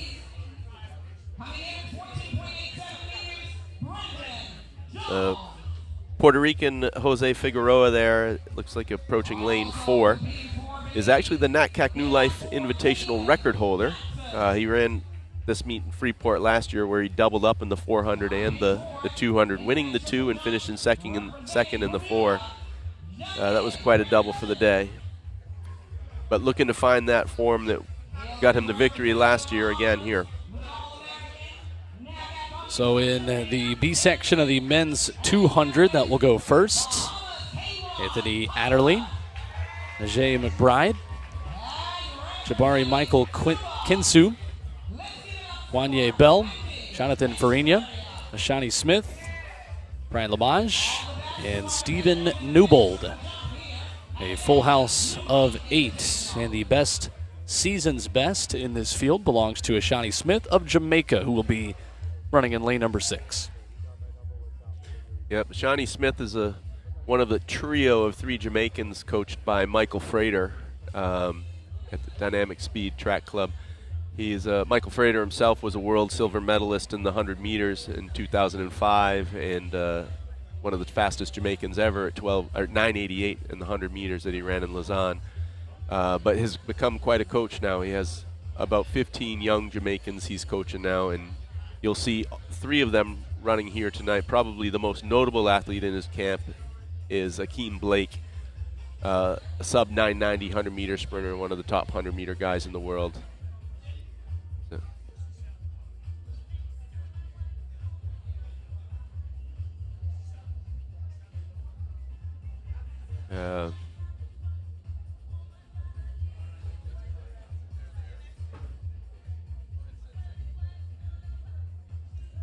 So the Section A runners have made their way down to the track. The Section B runners are the ones that will go first. They will get started here in just a moment as well, but with field event competition continuing, maybe gives us another chance to go back over there. The bar is at the Olympic standard of 2:33 for Donald Thomas. At least this crowd will not mind. It's another moment of their Bahamas high jump star to be the center of attention as they will get the B section down to the curve and get ready for this first of 2 runs at 200 meters. See the wind blowing there, certainly picking up just a little bit. And if Antoine Andrews' run at 110 meters over the hurdles is any indication, this might be absolutely perfect conditions for these 200-meter runners here shortly. Yeah, sometimes you can get an angled tailwind, which this doesn't appear to be that. It does appear to be a straight tailwind up the home straightaway. But if you can often get an angled tailwind or even just a really big wind on the turn, I hate to call my wife out on this, but she ran a PB of 23.60. She was a 400 runner, but she ran a 23.60 in the 200. She was not a speedy 400 runner. She was more even paced through the whole thing, so not real great sprint speed. But she ran that 23.60, which was her only time break in 24, and it was very much a wind legal time. I think it was a 0.7 wind, but she had a 5.0 on the turn. Wow. So that'll help. So I really think they should probably put a wind gauge on the turn as well to see, because I think it was it Kenny Bednarik, I think, when he ran in JUCO, had a massive tailwind on the turn, and I remember seeing the wind being legal. I think it was a 1.6 wind or something like that. But if you go back and you watch the video, the smoke comes out of the gun and goes straight sideways. Yeah, absolutely. That'll help. Yep. That will absolutely help as our B section will get the block set up and get ready to take a couple of runouts and get started here in our first of 2 heats in the men's 200, to be followed by a women's 200, and then the Jamaican 4x4 team on the men's side will wrap up competition tonight. That is something that is a significant race, as you mentioned just a moment ago, for the Jamaican men, who are 17th in that rankings quota, 1 spot away from Paris, and this is their last opportunity to book their ticket to Paris, potentially. Yep. So the high jump has got 2 jumps left at this height, at least, for Donald Thomas, the former world champ at 233. We've got men's triple jump, and we have got 200s and a 4x4. That will conclude festivities here tonight at the NACAC New Life Invitational inside Thomas A. Robinson Stadium. Paradise for us, for track and field, and we've enjoyed watching it with you here throughout the night. I'm always intrigued at how, a high jumper such as Donald right now has the event won. How do you find the motivation to keep going? You've already got the event wrapped up, and I guess obviously hitting the numbers to guarantee qualification, although he knows in the back of his mind, he knows he's going to Paris. Absolutely. He has the ranking quota. He is going to be there. There aren't going to be enough people to bump him out of that quota. But it would feel nice just to jump that 233. I don't think we can probably look this up, I don't think there's very many that have hit 233 within the qualification window. Yeah, I think less than 6 even, maybe.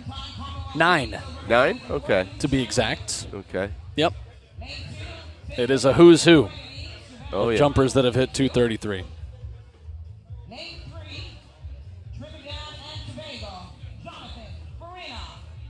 So now we're ready for the first section of our men's 200.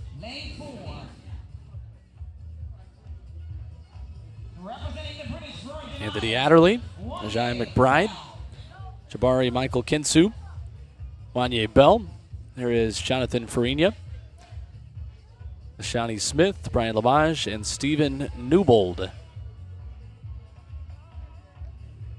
Yeah, it's a great opportunity for 2 young Bahamian athletes in lanes 1 and 2. Based on travel issues and whatnot, and just athletes pulling out of the competition, we ended up with 2 open lanes, so we called up the 2 local boys to come in and get an opportunity to race.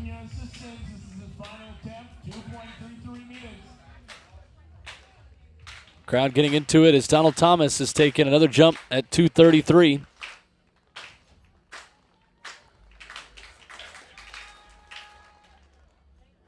And is unable to get it. If he had gotten it, this place would have absolutely exploded, no doubt about it.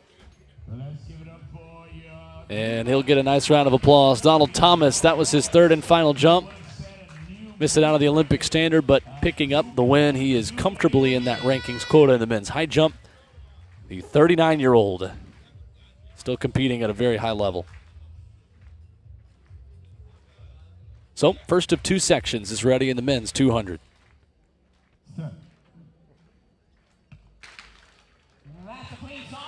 Clean start. Lane number 5, Jonathan Farina of Trinidad and Tobago is out quickly. Ashani Smith of Jamaica side by side with him running in lane number 6. And it is the man from Trinidad in 5, Farina, with a step on the Jamaican to his outside. Close at the finish, but Farina will take it. 20.8 the initial reading. Oh, quite a bit faster than that. 2069 for the win, and it's got to be a personal best, I would think, for Smith. 2073 in second place. Real good finish. It looked like Farina was going to run away with it in the last 30, but Smith fought back hard and stuck with him. So Farina, it is a season's best. For Smith, it is a big personal best. The top 2 with great times. And our first of 2 sections in the men's 200.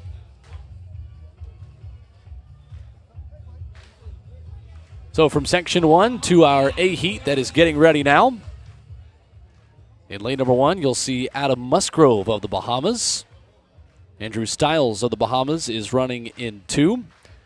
Jamaican Jaziel Murphy will be in 3. Puerto Rican Jose Figueroa in 4. 28-year-old Bahamian sprinter Ian Kerr is in lane 5. He is a 4-time Bahamas champion. Won the 200 last year, helped Bahamas to a 5th-place finish in the 4x100 at the World Relays. Barely in at the moment, according to the rankings quota, 43rd. His season's best, 20:43 in France back in mid-May. He will be in lane 5 as you take a look at the finish here in the first section of the men's 200. Javari Thomas will be in 6, 22-year-old racing outside Jamaica for the first time this year. Ran his personal best in Kingston last weekend at 200 and at 100. A JUCO All-American in the United States for Butler Community College. Jaleel Kroll, British Virgin Islands, 21-year-old who made the NCAA championships running for the University of South Florida out of Tampa. He will be in 7, running 20:47. His personal best. And then Dario Matau, 22-year-old who just won an NCAA championship with Ken Harnden and the Auburn Tigers in the 4x100 meter relay. He rounds out this field in the Auburn kit running in lane 8. Yeah. Spoke with Javari Thomas's coach right after Javari ran that 20:35 last week, and we went to work. We looked at the ranking quotas and pulled up the road to Paris and figured out there's no way, not enough races for him to get up into the rankings, so he has to hit the time. So he needs to hit the A standard, so he's not worried so much about the place as long as he can hit the time. And that time, 2016 in the men's 200. Thomas has run 20:35, like you said, 10:11 at 100 last week. He is in good form, and he will be the runner to watch in the orange and black, running right there in lane number 6, looking for the Olympic standard.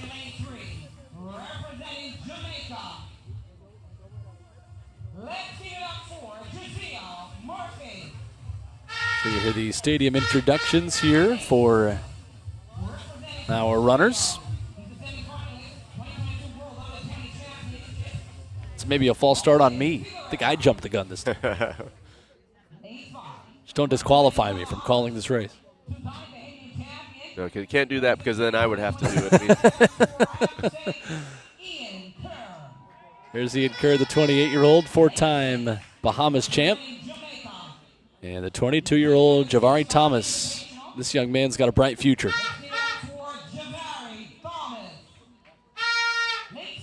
Representing the British Virgin Islands, Jaleel Kroll. And lane 8, representing South Africa, Dario Matau. That's your lineup for the finals of the men's 200 meters. Next on the track. So this is the final in the men's 200. Javari Thomas in Jamaica, the man in form. An excellent field of Caribbean athletes ready to race here under the lights in Nassau.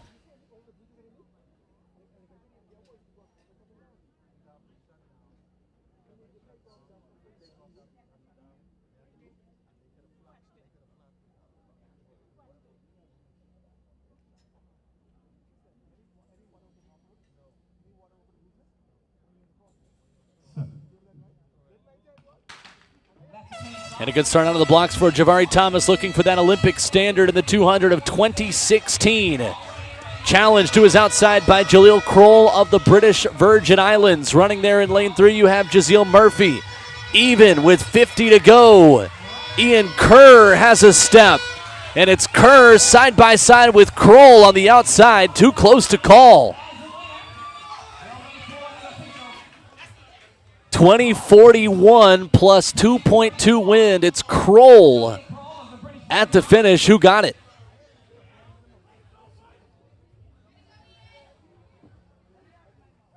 A great solid run by Kroll.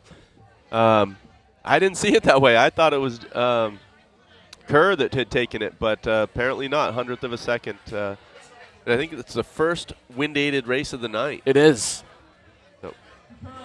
20:41 versus 20:42. Kroll and Kerr very, very tight. And our fast heat of the men's 200.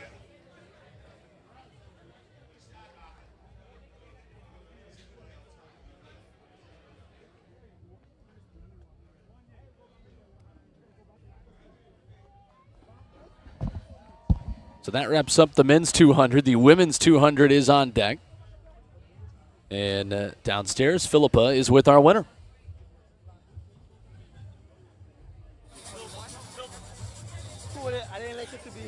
Okay, so I'm here at the NACAC New Life Invitational with our champion in the men's 200 meters. And this is all the way from the British Virgin Islands.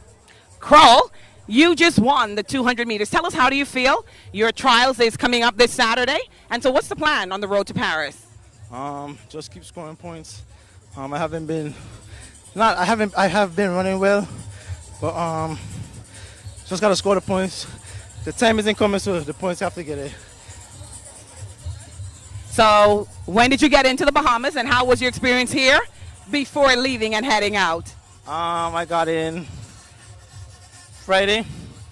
Bahamas been good to me. Last time I've been here was 2018 Caribbean. I loved it, and being back here, taking the win, feels amazing.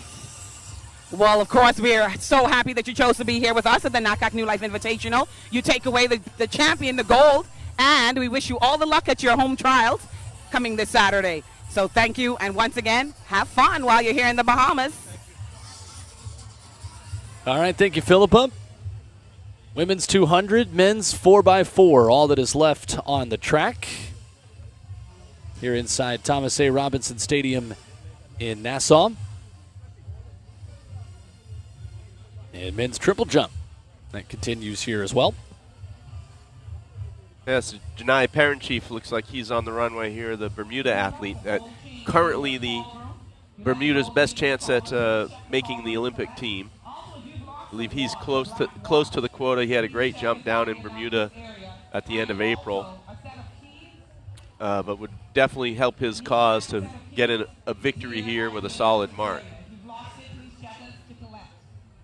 Another NCAA All-American back in 2021 as a Tennessee Volunteer.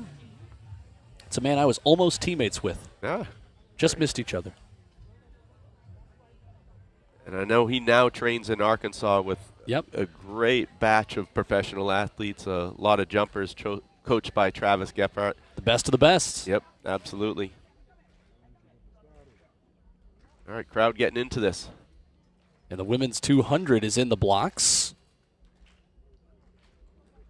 with Nia Richards, Cheyenne Demerit, Fiordaliza Cofield, Ayana Stiverne, Lauren Rain James, Cecilia Tamayo Garza, Printasia Johnson, and Beyonce DeFreitas. Women's 200, our final individual event of the night. And Lauren Rain James is running well, running in lane number 5.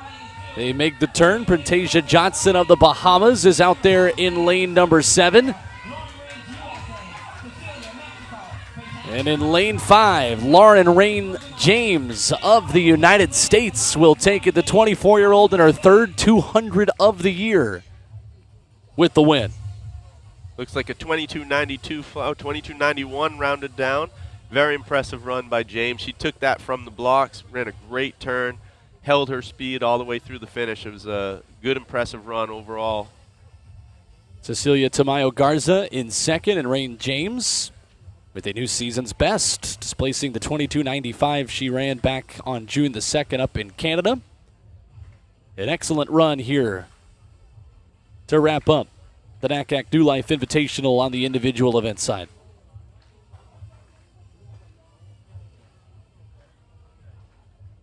So Philippa will catch up with Lauren in just a moment. You see the times right there. And Philippa is ready with our winner in the high jump, and a man who got this crowd very excited here tonight. Philippa? Right back here at the NACAC New Life Invitational. I'm here with the champion here for the NACAC men's high jump, none other than our home soil native all the way from Grand Bahama, Donald Thomas. Donald is now the new record holder for the NACAC New Invitational, jumping on his third attempt this evening, 2.28 meters, and surpassing the old record of 2.26. Tell us, how do you feel? First off, I'd like to thank God for this victory and for allowing me to be here. Feel pretty good. Donald, you've been around 2007. You were the world champion, and you have stuck it out and stuck at the highest level of competition from 2007 to date. So tell us, how have you been doing it, and what's up for our nationals coming up in 2 weeks? I mean, I just work hard every day. I got a family who depend on me. I got a country depending on me, so I just go out there and give it my all every time, and sky's the limit. Nothing other than we like having a Bahamian on the home soil taking that pot and the gold medal. So congratulations, Donald. We're so happy that you are the new record holder and champion of the men's long jump. High jumps, my apologies. All right, thank you, Philippa. Mr. Thomas, a very popular man here in Nassau tonight. And the 4x400 is all that is left on the track, with the men's triple jump continuing as well. Mentioned the slight delay. That means this competition goes late into the night. Yeah, the 4x4 can be the most exciting event in track and field, if you ask me. It's anytime you get lead changes and all that. Now, granted, it doesn't happen every race, and didn't happen at the NCAAs with the women of Arkansas dominating, but that was impressive as well. But seeing a 4x4 that has back-to-back lead changes and whatnot, it can be one of the most exciting things, and it's one of the things the fans get most passionate about. Now, unfortunately, we don't have a Bahamas team in here tonight, I don't think, so it's going to be basically Jamaica versus the clock a little bit.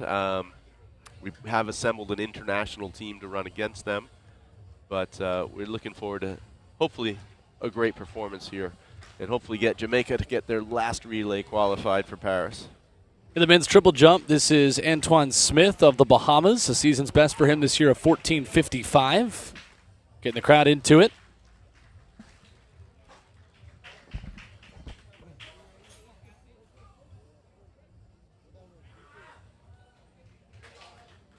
And Antoine Smith will watch the board here. Looked content with that one.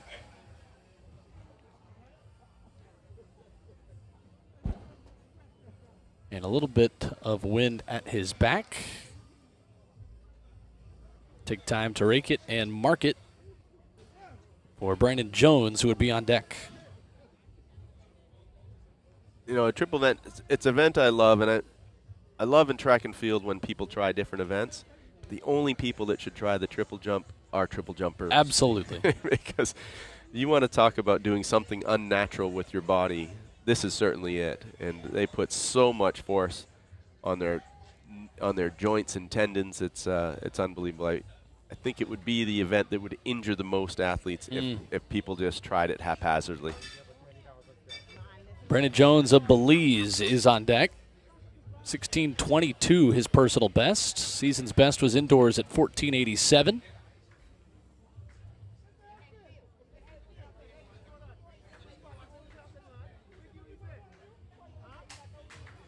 And here comes Mr. Jones.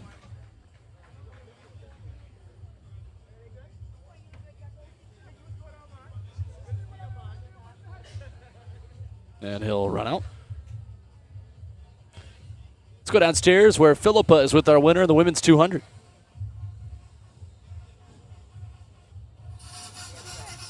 Okay, once again here at the NACAC New Life Invitational, I'm here with Lauren James, Rain James. Lauren, you are the champion here at this competition. Tell us, how do you feel about the Bahamas and the time that you just ran? I love the Bahamas. It's so amazing. It's great weather. And I'm just so grateful to God and to Jesus for allowing me to be here. And after having so many years of injury, for like 5 or 6 years, this has been my first healthy year back, and I'm so, so grateful. So I'm just happy to be out here. Nothing more than thanking God for that great health. So what's next for Lauren? And we're going to wish you all the best with that, of course, but tell us what's next.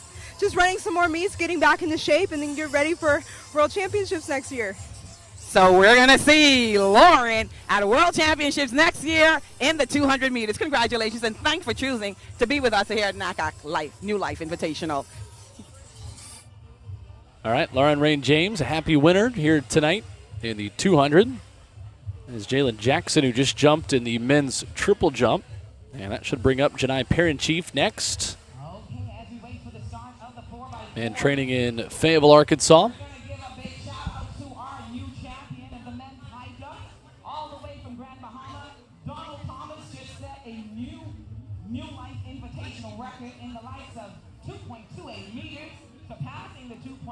So Parent-Chief 26th in the quota in the men's triple.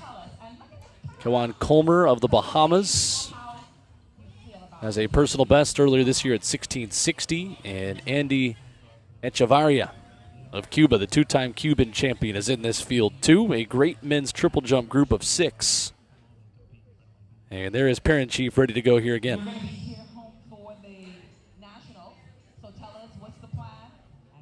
And this is poetry in motion when he hits a big one. And he'll ask the crowd to help him.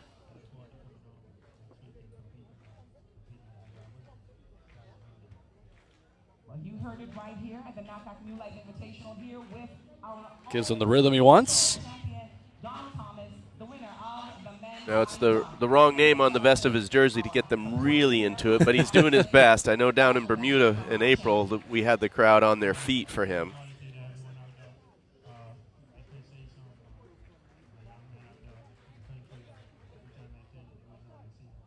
Oh.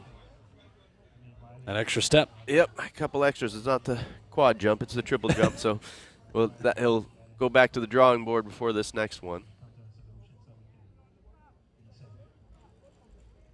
There you have it. Donald Thomas giving us our young men some encouragement to come on. So Kawan Colmer and Andy Echevarria rounding out this 1660. Personal best earlier this year. One of the local athletes, not just by nationality, but also lives and trains here locally. So coached by Demarius Cash, former 400-meter hurdler for the Bahamas. Wait to see what that mark was. And Andy Echevarria, the Cuban champion, will be next.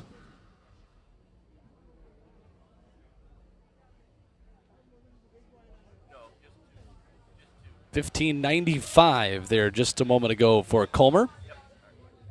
And here's the Cuban champ, Echevarria.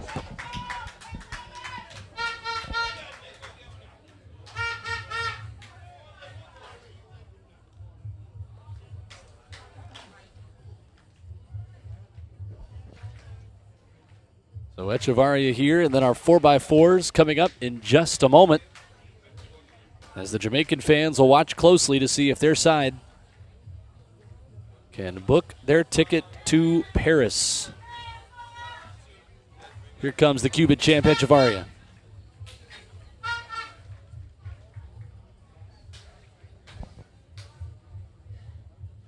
And the red flag for the Cuban. I like the one orange, one white spike there. Stylish. Yeah, you always wonder, is that by choice, or did you leave one at home? As a junior in high school, I had my left one was green, my right one was blue. I thought I was world championship level. I certainly was not. All right, so the men's 4x4 is all that is left on the track here tonight at the NACAC New Life Invitational. And in the men's 4x4, 14 teams are in, and 2 spots are still up for grabs for the 2024 Paris Games.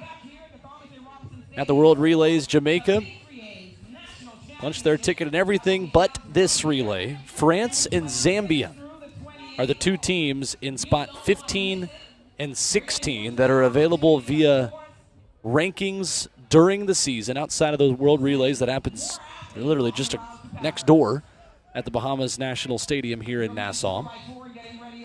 So Zambia ran 2:59.12. France ran 2:58.45. Jamaica has run 2:59.34 this year. They did that actually last fall in Budapest. So it's been a minute, and the Jamaicans are looking for a big run right here. They will need a very fast time to beat Zambia in 2:59.12 in the time they ran back in late March. Yeah, I think it might be a big ask. I know Jamaica does not have with them Antonio Watson, who's preparing for their national championships. He's, of course, the world champion from last year in the Open 400. He would be a great asset to this team right now, but they've still got some very accomplished athletes making a go at it. So you've got Barbados and 2 teams from Jamaica. Well, the second team, the inside one from Jamaica, has Jamaica running the first 2 legs, but it's actually an international team. Okay. Not sure which the composure of the other athletes. I think Dominica's on there, and it was supposed to be an American on there, but I don't see him there. So we'll have to see. But if nothing else, they'll have some company for the first parts of the race here. Barbados this year has run 3:02.12, ranked 25th in the world this year. Still an excellent time. And the Jamaicans right there on the bubble of missing out on the 4x4 in Paris. So this is the last chance. And it has obviously been a pro-Bahamas crowd all night, but the horns and the Jamaican flag are still very much in the building. Absolutely.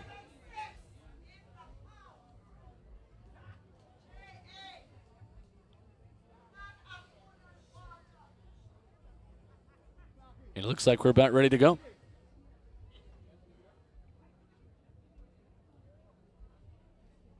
So lane 4 is the Jamaican team, full Jamaican team, running against their countrymen on the first 2 legs.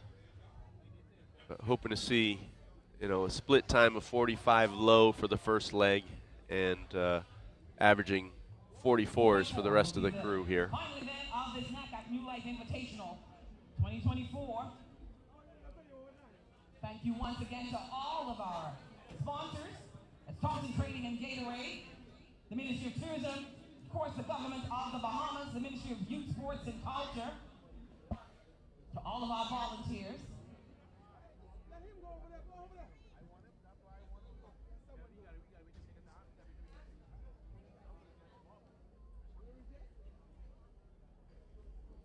All 3 teams ready. So is the starter. Here we go. 2:59.12 of Zambia. The time to beat. France 15th place this year at 2:58.45.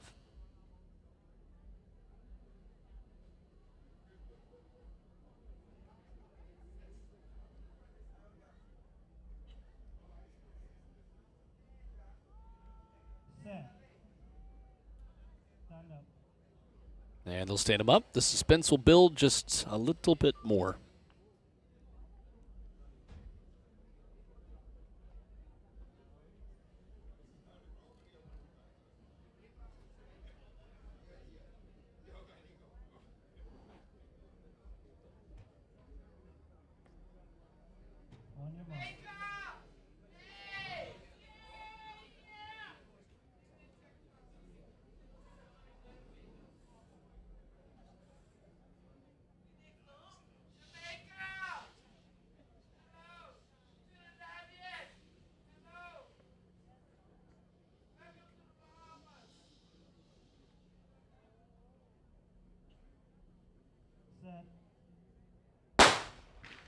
And here we go, a race against time for Team Jamaica, ranked 17th on the outside looking in at the Paris 2024 Games at 2:59.34.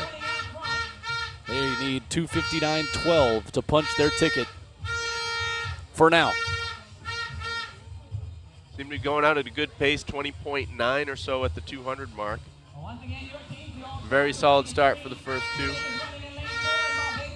And again, that's Barbados on the outside, Jamaica's A team in the middle, and an all-star team that is on the inside. You hear the horns as the Jamaican crowd tries to push their team forward onto Paris. And through the opening leg, so far so good. Yeah. About a 45 mid split on the leadoff leg, which is exactly what they need. So Barbados following behind Jamaica, the all-star team of multiple nationalities, in third. And at some point here, Jamaica's going to have to motivate themselves just a little bit. This will get tougher as they continue to gap the rest of this field and run by themselves.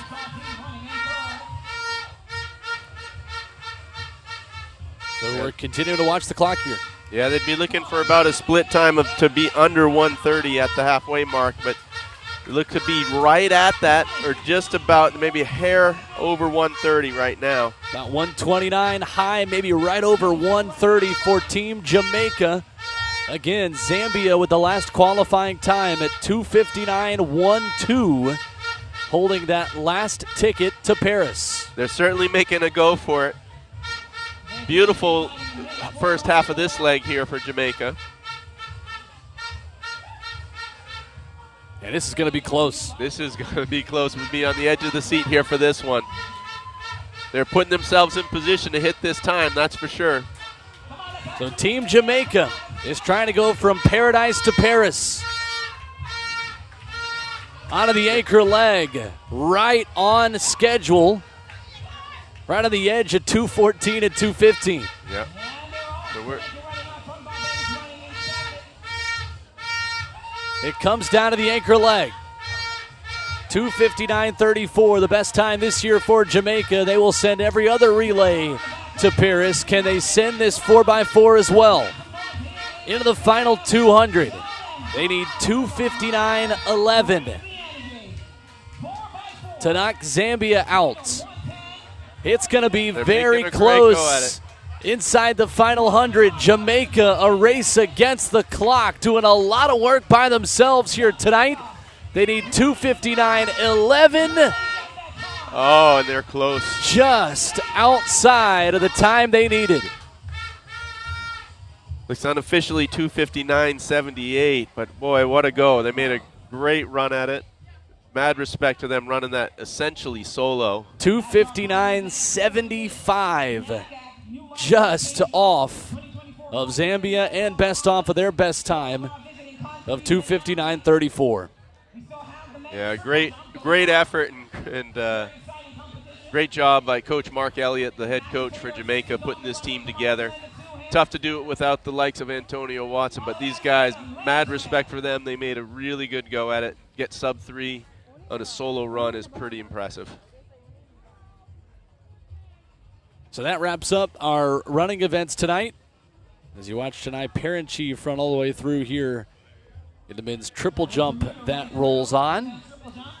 Paul, we opened the meet talking about how this was an Olympic trials for a lot of Caribbean nations, a lot of smaller countries, and a big chance to rise up the world rankings. We saw some big names from these Caribbean nations do exactly that. Yeah, absolutely. And I think just going from memory and what I witnessed, I think Sage Walker, Alana Jurkic, and Paula Vasquez each helped their causes here tremendously. I think it set them up to make the Olympic team. If they did not have this meet, none of them would be making the Olympic team. They now have a good chance, and this is the reason we put this event on, give these athletes in the NACAC region the opportunity to get to Paris.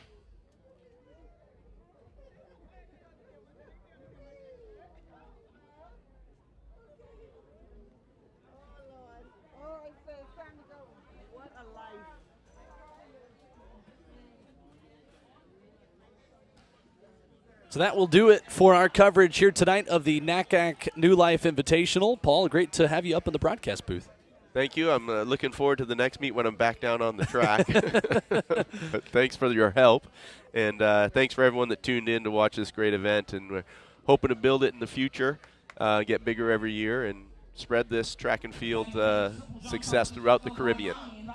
An excellent night of running, of jumping, of throwing. The outstanding athletes and our volunteers, all the crew that has helped put on the NACAC New Life Invitational. We thank everybody who played a part in bringing it to you here tonight, here from Nassau. For Paul Doyle, for Philippa Arnett-Willie, for our entire crew, we say good night from Nassau as the Paris Games get just a little bit closer here in a big track and field summer. Good night, everybody.